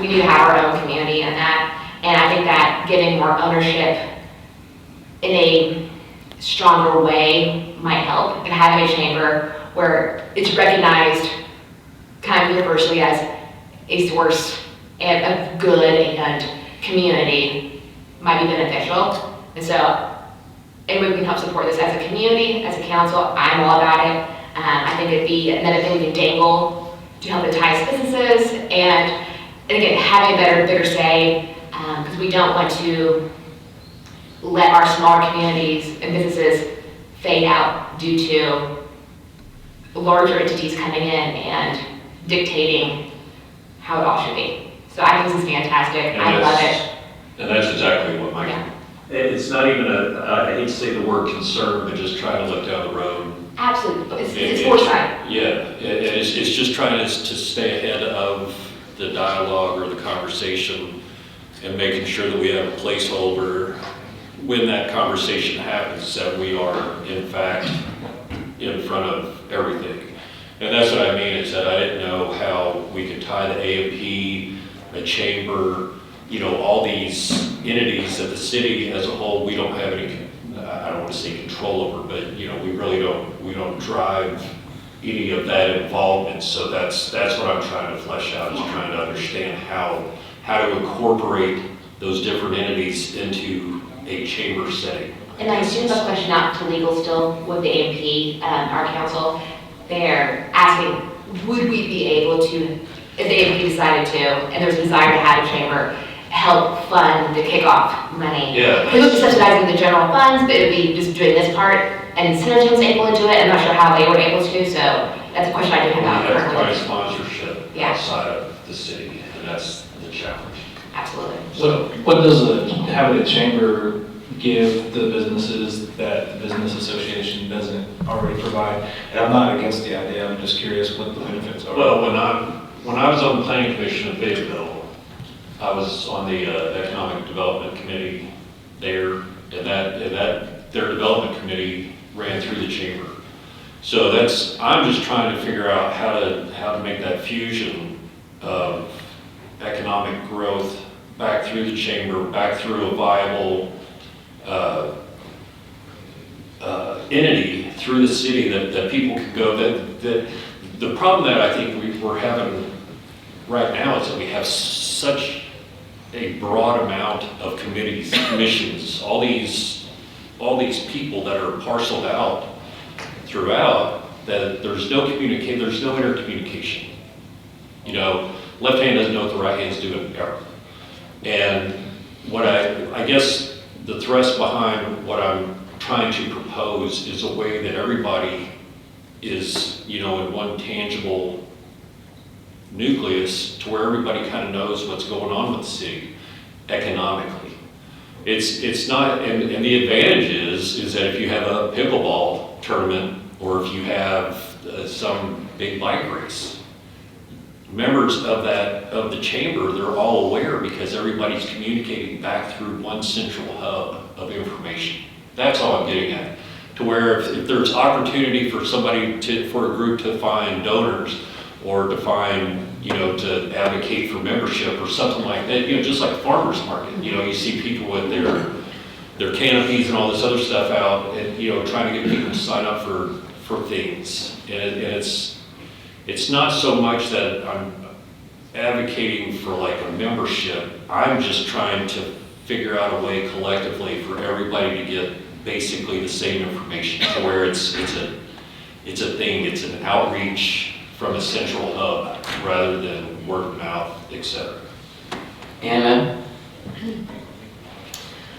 So I love this conversation. One of the things I'd like to see out of something like this is the plan that we can put in place with leaders of the city, such as the mayor and council and others, and how we bring in new business, because new business will create better business for everyone that's existing. So more competition breeds better business. Everyone can succeed better if we have more business. We know we need it for sales tax. We know we need more business. And so I think the bigger plan has to be about, yes, all working together, but the goal should be to bring in the business that Bella Vistans want. And we can't have it all done through one large group. We have to be able to go out and seek and look for those businesses that can come into Bella Vista. And if we don't have a focus group helping them do that, I mean, that's part of, I think, the reason. I know real estate and codes and zoning is also another reason, what zone, however. So I know that's an issue, we all understand that. However, in order for us to gain these new businesses, we've got to go seek them out. We have to have a concerted effort. I'd love to understand from the Bella Vista Business Association a little bit more about what they do. I see, their regular meetings. I see a lot of promotion of current businesses. And I don't know the answer, so I don't know what they're doing to attract new business. And I'm curious to know what they're doing today to do that. To Craig's point, how do we all work together to understand and work toward the same goals? That's my 2 cents. Well, I think a lot of chambers do help actively seek out and help bring it all home. Larry? I guess we're looking for expansion of businesses, probably an economic development committee chaired somehow and involving the city and appointing other people on it would be the way to go. I've talked with a number of the businesses and they're not excited about a chamber.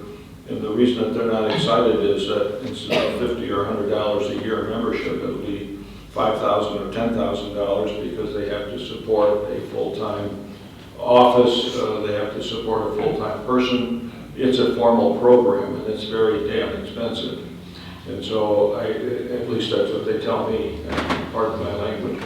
But their cost is going to go up hugely. And so a lot of those businesses that are a member of this group are likely to drop out and not be a part of a new group. And so they're not going to be, there's not going to be any cost sharing there because there's no benefit to them.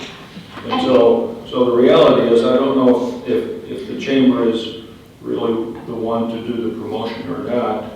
And maybe we should consider what our A&P commit group does. They promote the city.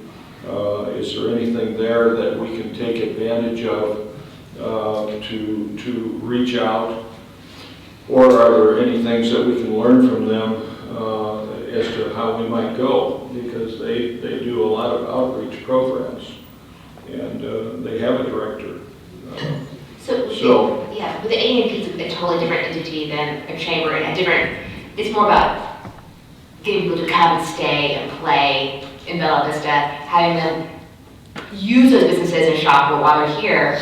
And so while it could be in conjunction, like, hey, we can highlight some businesses that are local, which AMP already does. We highlight the grocery stores, the restaurants we have available, other things we can do.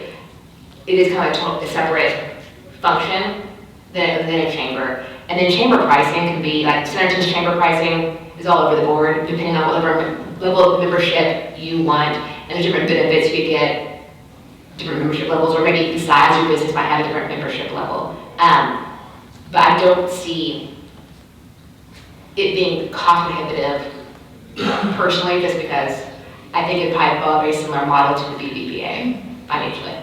their operating costs are going to go up significantly because of the standards that they have to meet. A Chamber of Commerce is a formal thing around the countryside, and so if you go to any one of them that are a Chamber of Commerce, they have a similar organizational structure and a similar They setup. bring legitimacy to the cities. And I'm not sure if we're looking for economic development, bringing more business in, whether that's the vehicle to do it with, or whether we should do it with a different type of committee. Oh, absolutely. Because we've got all sorts of areas in Bella Vista that need to be developed that are not platted areas. Some of them are not really suitable for commercial development because of the terrain. Well, we have a lovely tab on our website that says economic development, and then it doesn't really go anywhere. And so having to go with those roles would be fantastic too. Shay? Thank you. So I just want to kind of recap a little bit. The city, we know we don't have the power to create a chamber of commerce. We all agree on that. It would take an independent group of citizens who are highly motivated to make that happen. So since from this seat we can't control that, I did like what I heard Larry say, which was that we could look into having our own economic development committee. Economic Development Committee. That sounds like something we can control and that we could have action items on, that we could have advisory on. So I just want to be supportive of the things that we can at least control within this body. Can I offer some history? I don't know, I'm not entering into the discussion at all, but I just want to give you some history. When Mayor Christie came on board, I think for 4 to 6 years of his tenure, we had an economic development director that was whose job it was to do this, and had very, very limited, not because of his skill, he's a very skilled person, he's moved on and done great things up north of us, but just because of the existing developer was not willing to do anything, and just the unique situation that we have here, and you go to all these conferences where they're, you know, these businesses come to be solicited to build, you know, all these conferences and things that happen. We would go and there would be interest, but then you couldn't get follow through. I would just say this, you've got a new developer in Bella Vista, and I don't know what all they've got planned to do, but they've got some plans to do things, we do know that. And they don't want buildings that are gonna sit there empty. And I think they're gonna have every motivation to put businesses in those things so they can make rent. So some of the things that we're looking at the government needing to do, there's probably already an incentive for it to be privately done now, but perhaps not on a time scale that satisfies us. So I just wanted to, we had a dedicated employee that did just what you're talking about, with unfortunately very limited success. Shay? So the board would be unpaid, right? And they could probably even help with some of the programmatic things that the Chamber of Commerce could help with, like helping businesses who want to enter in these newly built buildings. They want to open up a private business. We could help them understand what that would take, inform them they need a business license. So I still really think that that could be a useful thing to look into. When you say Economic Development Committee, are you envisioning it have some council people on it, one or more council people, and different people from the community? Community leaders, there might be some business people, there might be retired folks. Those would be public meetings, and I can tell you from experience, people that are wanting to come in and do serious business do not want to talk about it in public. Yeah, so you have the one council person then. Yeah, I think I should word a council member and at most plus if we did anything like that. Yeah, that's a good point about the entrepreneurs wanting to talk ahead. I mean, it's certainly true that that's not the case. But, well, you know, if you look at Bentonville, they've got downtown Bentonville, they've got Visit Bentonville, they've got the Chamber, and they've got all kinds of different groups that aren't coordinated necessarily. If you look at what they've done, the business they've achieved, the effect of the Waltons versus the Chamber is, I mean, the Chamber has almost nothing to do with Bentonville's success, basically, and other people and other things have everything to do with it. So, yeah. Well, that's the only thing I had to say an employee of the city, economic director or whatever. You know, that's, Bella Vista is just about to get Disneyland completed right in the middle of town. So that's kind of the thrust behind this, is because I think we're gonna see such an upswing in foot traffic, bicycle, I mean, the whole thing. I'm trying to be cautionary moving forward, because I don't think anybody really knows what to anticipate with this bike park coming online. Traffic-wise, it could hit us, it may be A nightmare. yeah, so, and that's kind of what I'm getting at, is that if we had something to where, you know, my whole thing is just information and development and how that's, you know, created and how it comes into the community at a controlled pace or however, you know, it plays out. But I just want to make sure that, you know, we as a community with the business leaders, you know, that we are a consideration, primary.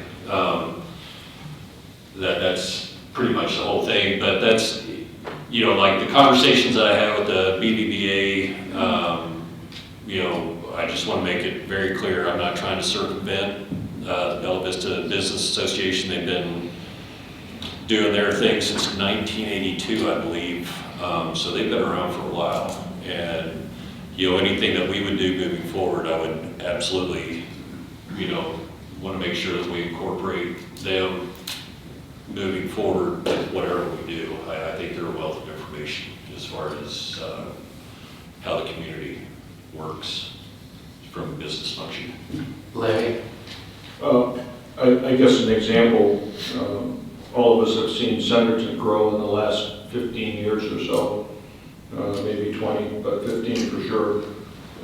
They don't have a chamber over there. I think they're in the process of organizing one now because of they feel it's essential for them.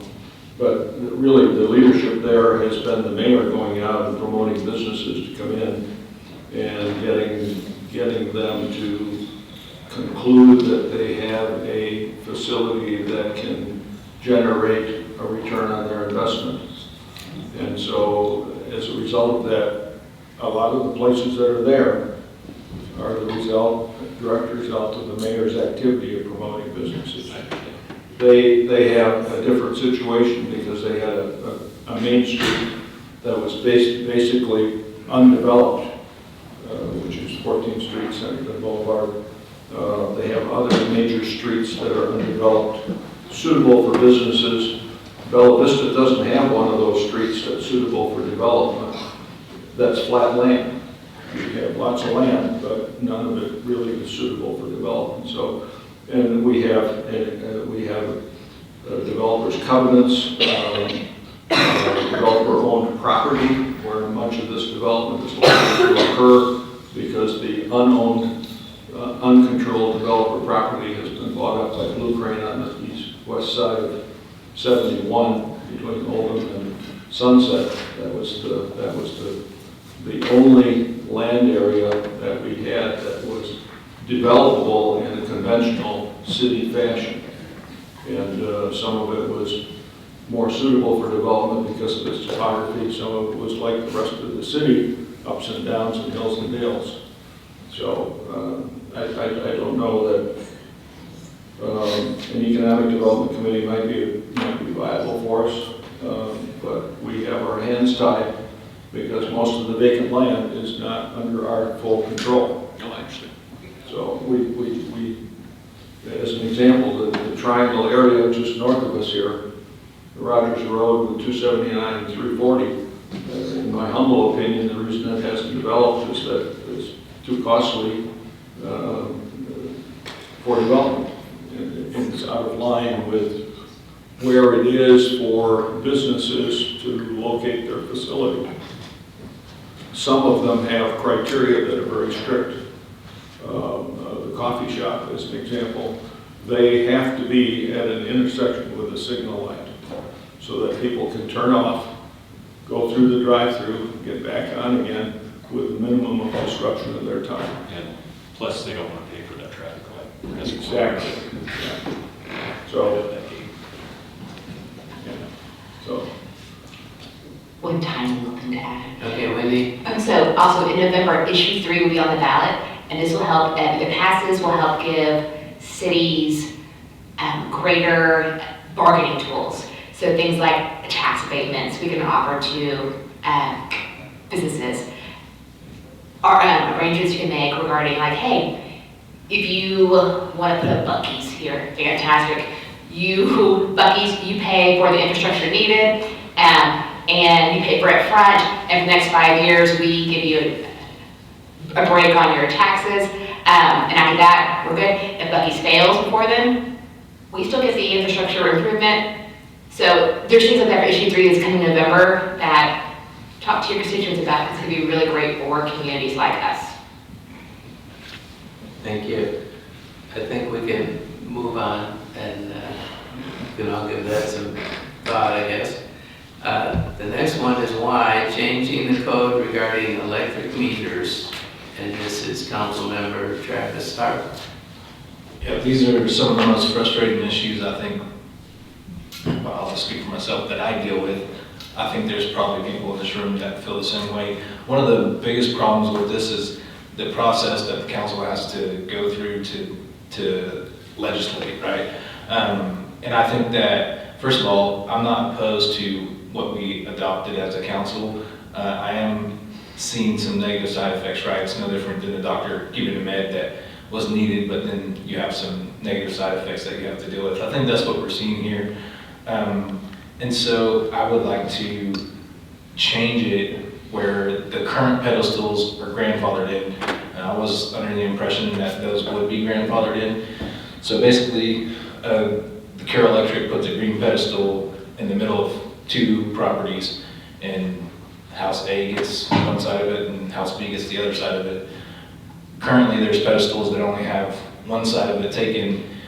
People are building houses next door and they're not able to use that current pedestal, but the other house is already hooked up to it. And I just think that's ridiculous.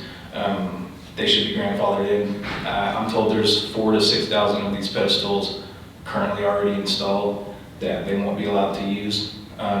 Some other problems that this is causing the builders is that there's the terrain for the panels, like right, a neighborhood in Rogers that's platted out, that's completely flat.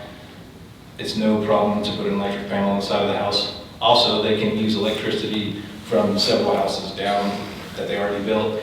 Here, Carroll Electric won't give them temporary electric, so they won't be able to have electric to build a house until they get to the framing portion, and that's going to be troublesome for them.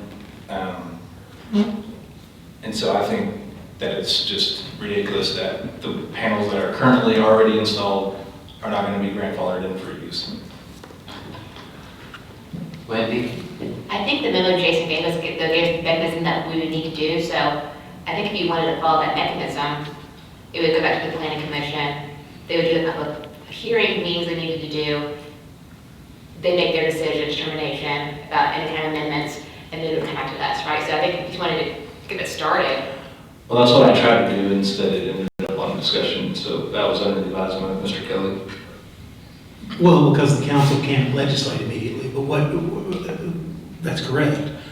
So let me address this a couple of different ways, because it's been frustrating for me, because I can't get anybody who's affected by this to ask the right question. Here's what, because I can't advise these builders, and for some reason they won't go speak to their own attorney about what they need to do, but I can tell you what I would see happening in this situation. There's been an interpretation of the zoning code, which is what our planning director does, that discusses the fact that the ordinance talks about meters, placement of meters. And so I think that what the builders are saying is that the pedestal is an integral part of the meter, and that these pedestals are there, and therefore they preexisted the change in the zoning code, and therefore they're grandfathered. So what they have a problem with is an interpretation of the zoning code. They have a process. They take that interpretation to the Board of Zoning Adjustment. Then the Board of Zoning Adjustment can hear that and enter an ultimate explanation of what this code means. they could say, well, when we said meters, we meant the hookup, and obviously, or no, we didn't mean that. We want the meters on the house, and the pedestals that are only used for meters, they're used for other things. Well, none of us know those things, but the people who are professionals do know those things. And they can get a hearing on that, and if the BZA determined that the term meter meant the pedestal as well, then problem solved. But instead, it's just been unending phone calls and complaints and pressure and emails and emails and emails, and people trying to call me at home and everything else. And so I can't advise any of those builders what to do, but I can tell you that's the system that you all have set up to deal with this process. And I wish people would use the process because it would work if it was used. And so they're not without outlet in terms of that. Now, Well, it could be. I feel as a city, we should be able to tell them whether they can or can't use the pedestals. I think it's ridiculous to say they need to hire. I'm not trying to debate you, I'm just trying to say what the legal options are. And then the other option is, as you have advocated, and that is, I don't want to get into this meter deal at all, and it shouldn't even be a rule, or we want to clarify or whatever, which may be needed. That's certainly up to the wisdom of the council as a whole.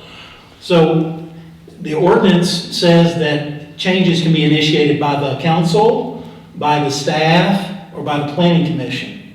It's not by a single council member.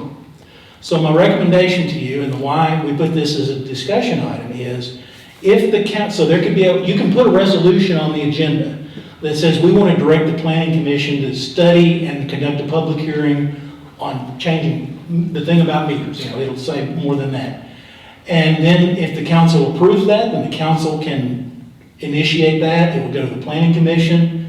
Notice would take place, public hearing would take place.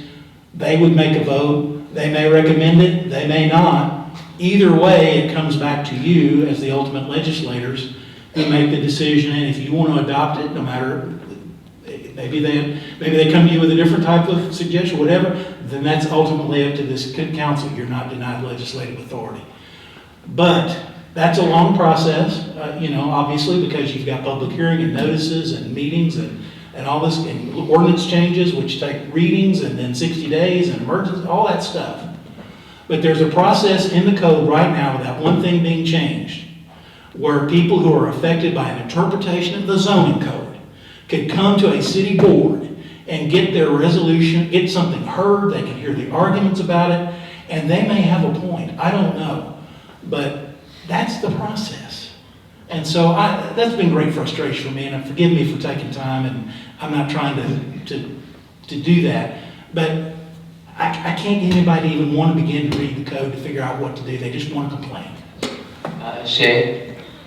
Just a point of clarification, if someone wanted to appeal, they don't necessarily have to have an attorney, right? They could self-represent, so they just tell their story. Sure, they came to I'm sure our staff would be willing to help them. I don't know if we have a form, but we'll certainly create a form or tell them to write us a letter, whatever. I mean, we could work that out. We've not gotten a single request. Okay, so what I think I'm hearing you say is that someone could appeal. It's an informal process. It wouldn't necessarily cost them anything but their time. I don't know if we have a filing fee for an appeal of that on the. Yeah. I think there may be a filing fee, but it's for consideration. So we'd have to look into that. But I can assure you there's a process. There's a process, and there's an application and there's a fee. Okay. So see, Travis? Can the planning director explain to me if the builders can use the currently installed pedestals? she's interpreted it to say that well, she can address that, but she issues an official determination. She's an interpreter of that. So my understanding, and she can speak for herself certainly, is that it says meters. So you can't put more meters out there. So if there's a pedestal there with a meter on it, you don't have to take it down. You can use it. It's grandfathered, but you can't put more meters in the front yard. So it's the attachment of the meter in the front yard that's the issue. Am I misstating that, or is that? That is correct. It's okay. Very specific. It's very specific. It says meter. It says electric meters shall not be placed in the front plane of the home in residential zone.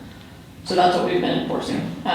It doesn't say any portion of or anything like that. It's very specific, electric meters. And so one of the question of interpretation is, is the pedestal an integral part of the meter? Is it, when we said put those meters in front, I don't think anybody was terribly offended about the little round thing in glass. It's the whole gizmo. And so it could be that the BZA could say, well, we affirm your decision, it is the meter, no more meters, or we interpret it to mean if the pedestals are there, we don't care if there's a piece of glass on it. That's not really the concern, and so we will ultimately interpret that. And that's the process. Travis? Yeah, just to reiterate, I'm not against the change that we made. I'm not against saying, hey, no more pedestals. But I am adamantly against not being able to put the meter on a pedestal that's already currently there. I think that is absolutely ridiculous, and I would like us to change that if that's how the code is being interpreted. Because the pedestal is going to be there already. Why not let the builder put it on there? I totally agree that we can't put any more pedestals up. I agree with that. And even if it's costly, I agree that that's a change that's worth having. But I just Let's can't be careful about pressuring a particular interpretation when the code gives that lawful authority to an individual who answers to the mayor. So just opinions expressed are fine, but there's a line there we have to be very careful about. That's Larry? I think the one thing that I would caution all of you about, and that is trying to direct the utility how to conduct their business. As an example, water utilities typically, if you have a subdivision, will attempt to put a meter box between two properties with 2 meters in it. And I'm thinking that may be the issue that we're talking about here. Is that so?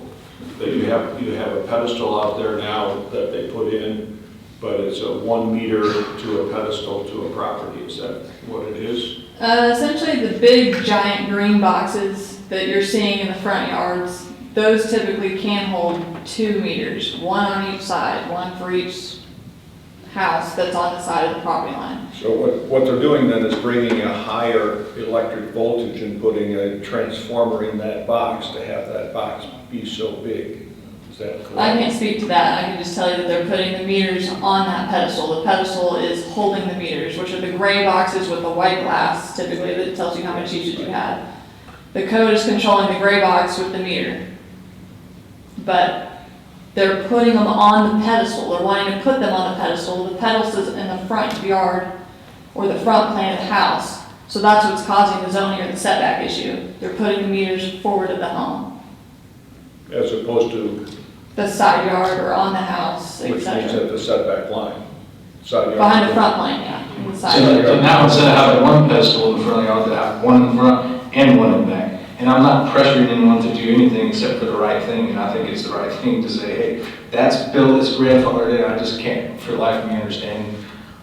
If one is on my house and the lot next to me is empty, my electric is on the pedestal, it's basically pre-plumbed for 2 houses, then somebody comes and builds next to me, they have to put another pedestal or put it on the side of the house. That's all I'm saying is. But the question is it really plumbed for 2 houses? So that's Yes. the question. Yes, according to the folks that I talked to at Care Electric, that was the intention. Yeah, when they do a meter, they take 2 tap lines from the main into that box, so they're separate services from the main.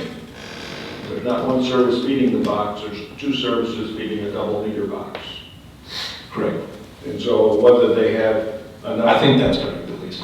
power capability in the line that they've run to that box is the significant question. And that's not something we should be judging for. That's an efficiency item of operation of the utility. Well, this code did just that, so.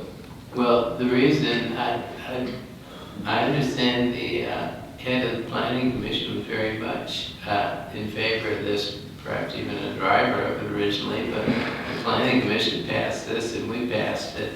And the reason for it was aesthetics. And I don't know who came up with the brilliant idea to have a brand new $400,000, $500,000 house and have an ugly electric thing. But I assure you it was an engineer who wasn't thinking about aesthetics at all. The power company came up with a ridiculous idea, in my opinion. And I see your point, but There was a public safety factor that was discussed as well. Yeah. Because you have cars that Right. get hindered and things like that. Yeah. I totally. Well, I agree with the aesthetics factor, I really do, except for the ones that are, the pedestals that are already there, and that's all I'm advocating for. I don't want any more green pedestals installed. I think that whenever I voted yes to adopt this, I was under the impression the current green pedestals that were pre-plumbed for electric meter would be grandfathered in. And that's all, I agree with the code and not putting any more in. I agree that they're aesthetically unpleasing. Shay? Is anyone aware of an entity that plans on approaching this through the appeals process? I know there's a meeting tomorrow, but it's not an appeals process. Actually, the meeting that was set up for tomorrow too was to discuss the appeals process, but I believe now that it is transitioning towards a code change request from the builders. But yes, the intent was to meet with one builder to discuss the variance process, where we could talk about deadlines, process, costs, legal requirements we have to meet to notify the public per state law, etc. So yes, there will be one tomorrow now with multiple builders at 2 o'clock. Taylor, didn't we, just because I don't have it in front of me, wouldn't even the BZA determination be appealable to the council? Anything On that. BZA is district, will go to the. Who goes to, that's right, goes certainly to, Yeah. I did that, okay, sorry about that. Yeah. But both have the same process. A literal provision variance and staff appeal have the same process to the BZA of the zoning code. So same cost, same application. I guess I would appreciate that the council be informed if those issues come up for an appeal, so that we can participate or at least be aware of it, so that we can attend and see what's going on. Yeah, we'll be notified, right, the whole city, with a legal ad, and then it's on our website, but the second Monday of every month. But we have to search that out. And a portion, if you guys remember when we adopted the code, it's a living, breathing document. So staff is we're calling it phase 5 essentially. We're looking at things that aren't working during permit review, we're looking at things that are becoming an issue, and we're compiling a list for that cleanup audit that we said we would do when you guys adopted this back in September. And so that's what, just to be very transparent, that's what I told the builder who reached out for the variance application for tomorrow. Code and variance meeting, it's both of them now. But essentially, well, one, when we get a lot of variances that are approved of a certain section of code, that's normally one of the basic best practices that says, hey, as a city planning commission, you're over the development portion of the code, you guys need to look at this. It's probably not working out, especially if you're approving it every time if there's so many variances.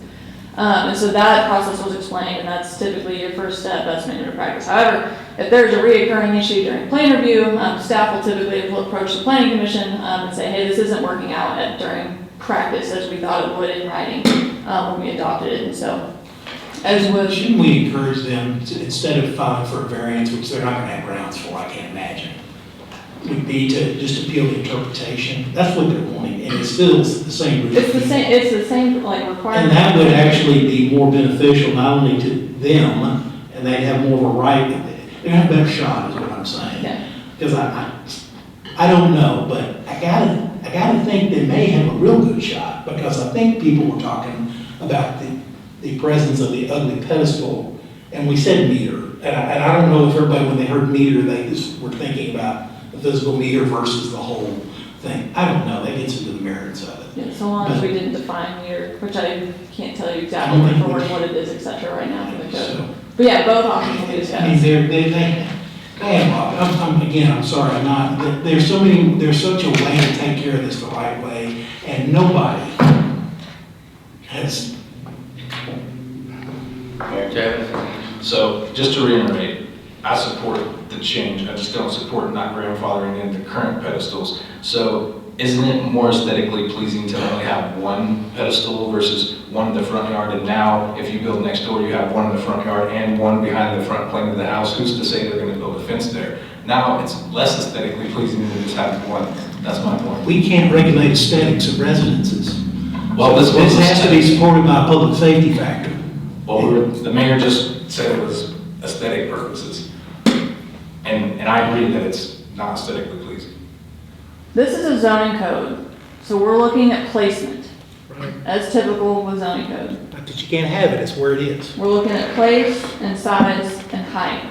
That is what a typical zoning code oversees, so that is what it's overseeing, is the placement. We also oversee the height of things that are placed in the front yard. Our zoning code likes our front yards to be free of anything taller than 40 inches. So I mean, like, there's all kinds of requirements like that, height, size, bulk, that is typical for zoning. That's all I have to add to that. So after your meeting tomorrow, people who are interested, namely builders, will have a way forward or have an idea in their mind what's... Well, the 8th that I'm meeting with tomorrow. Yeah. That I believe I'm meeting with tomorrow. Yes, but I mean, the builders are aware, we have builders that have requested variances before. I believe I probably even talked about it during our November 3rd meeting with the builders, of what the provision, or what the process will look like for this provision since it was being added to the zoning code. But yes, those 8 tomorrow will have a clear path forward as to what their current processes are. Did you say the timing was on this cleanup concept? Is that? There's not a timing right now, we're just working on it, we're trying to get first round of comments and staff, just based off current practice by the end of this month. So it'd be maybe, what, maybe in the spring or something? I would hope in the spring, yeah. Could So you, is there a could you explain to me the safety issue between the pedestals? I guess I'm not familiar with. It's all site distancing, anything that's that tall, that's in the front plane of the house, that's towards the driveway, towards the right of way, there's a site distancing issue. So that's what anything taller than 40 inches, that's why we typically only see fences taller than 3 feet in the front yard. Because anytime, most of our driveways here in Bella Vista are back out. So anything within that site distance of someone sitting down and looking out, typically want to keep that free range from traffic. So could they just reduce the height of the pedestal then, and it would be safe? I don't know if that's physically possible. Our building inspector back there is saying no. That's all the discussion. So what time is the meeting tomorrow? To be, there isn't a meeting tomorrow? It's just staff and building, it's a pre-application meeting, Oh, it's a staff meeting? yes, with builders. Question. Anna? Okay, since we're spending so much time on this subject, so a lot of this started because of a Facebook post that Mr. Hart made. It's like 110 comments on it. And in it, there's a lot of discussion, and I want to talk about just our code of conduct and ensure that we're all adhering to it. And that means showing respect for our city staff, showing respect for our citizens.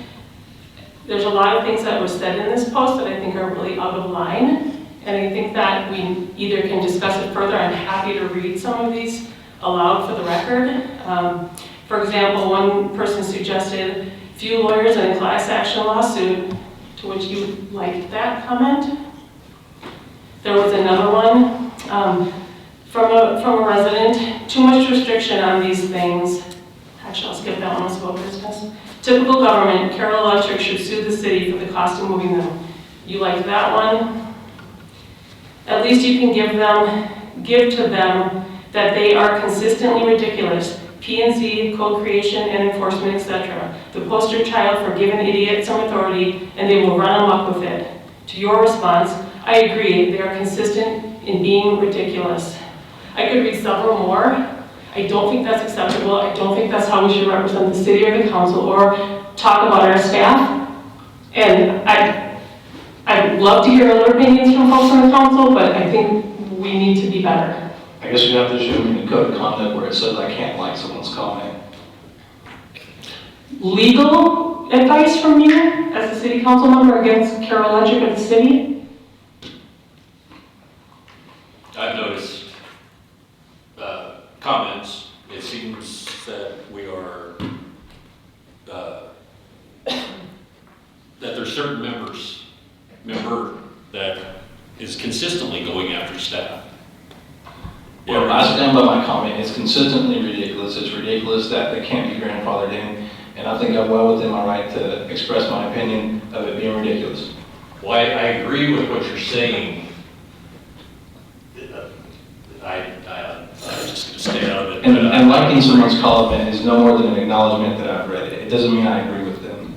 And like I said, I don't think that it says anywhere in the code of conduct that I can't make a Facebook post for community engagement and that I can't interact with my constituents. Okay, well, I guess my point is. I'm not trying to be disrespectful to anybody, especially none of the staff members. I'm trying to advocate for my constituents, and I'm doing the best that I can, and I feel very well that I do so. And they reach out to me and thank me, because this is something that is ridiculous. It's ridiculous that they can't use the current pedestals. The end. Going to staff first with questions and legal first with questions could oftentimes give you the correct and accurate answers, rather than putting it on Facebook and getting a lot of miscommunication, disinformation out there that only causes chaos within the city and puts the trust of city officials in question. Shay? I just want to say, Travis, I really admire your passion for what is right. I agree with you that the pedestal should be able to be used by 2 houses, and hopefully we will have a pathway to do that ASAP. I think sometimes, though, the passion for what is right and what's best for our citizens, I'm fully aligned with you on that. I think sometimes, though, Facebook posts can have a tone and tenor that is kind of kicking the hornet's nest, and we can see that happening in the comments, and we can kind of see the negativity taking over. And I think when we engage in that negativity, it doesn't always create the best situation for people having respect for the government, and they certainly don't have to. But I think our staff works really hard. I think they have their best intentions. I think we should all of us, assume positive intent, and I think we should follow the proper pathways. So again, if I had a magical wand, I think the responses would have looked like, hey, I've reached out to Taylor, or not even name drop her really, but hey, I've reached out to this director. I'm advocating for you in this way. I'm pulling together this meeting. I'll be bringing it up next. I understand these are the pathways for creating change. So that would be my magical wand, rather than feeding into it. So I think there's a really positive way to use the passion that you have, and I would really like to see that from you, and I know you're super capable of doing that. Yeah, I don't tell you all how to run your Facebooks, and I don't appreciate you telling me how to run mine. Thank you. I guess it just seems that there seems to be some vigor behind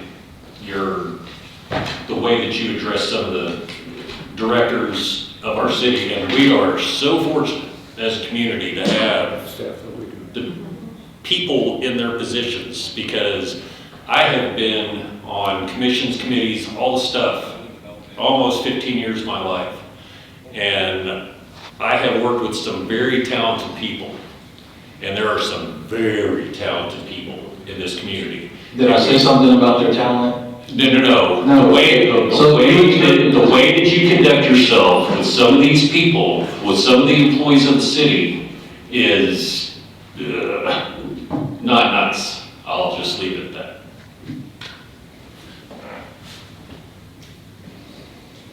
Okay, I don't think Move to adjourn? Yes, conclude our discussion on that, and I appreciate everybody speaking their opinions tonight. Thank you.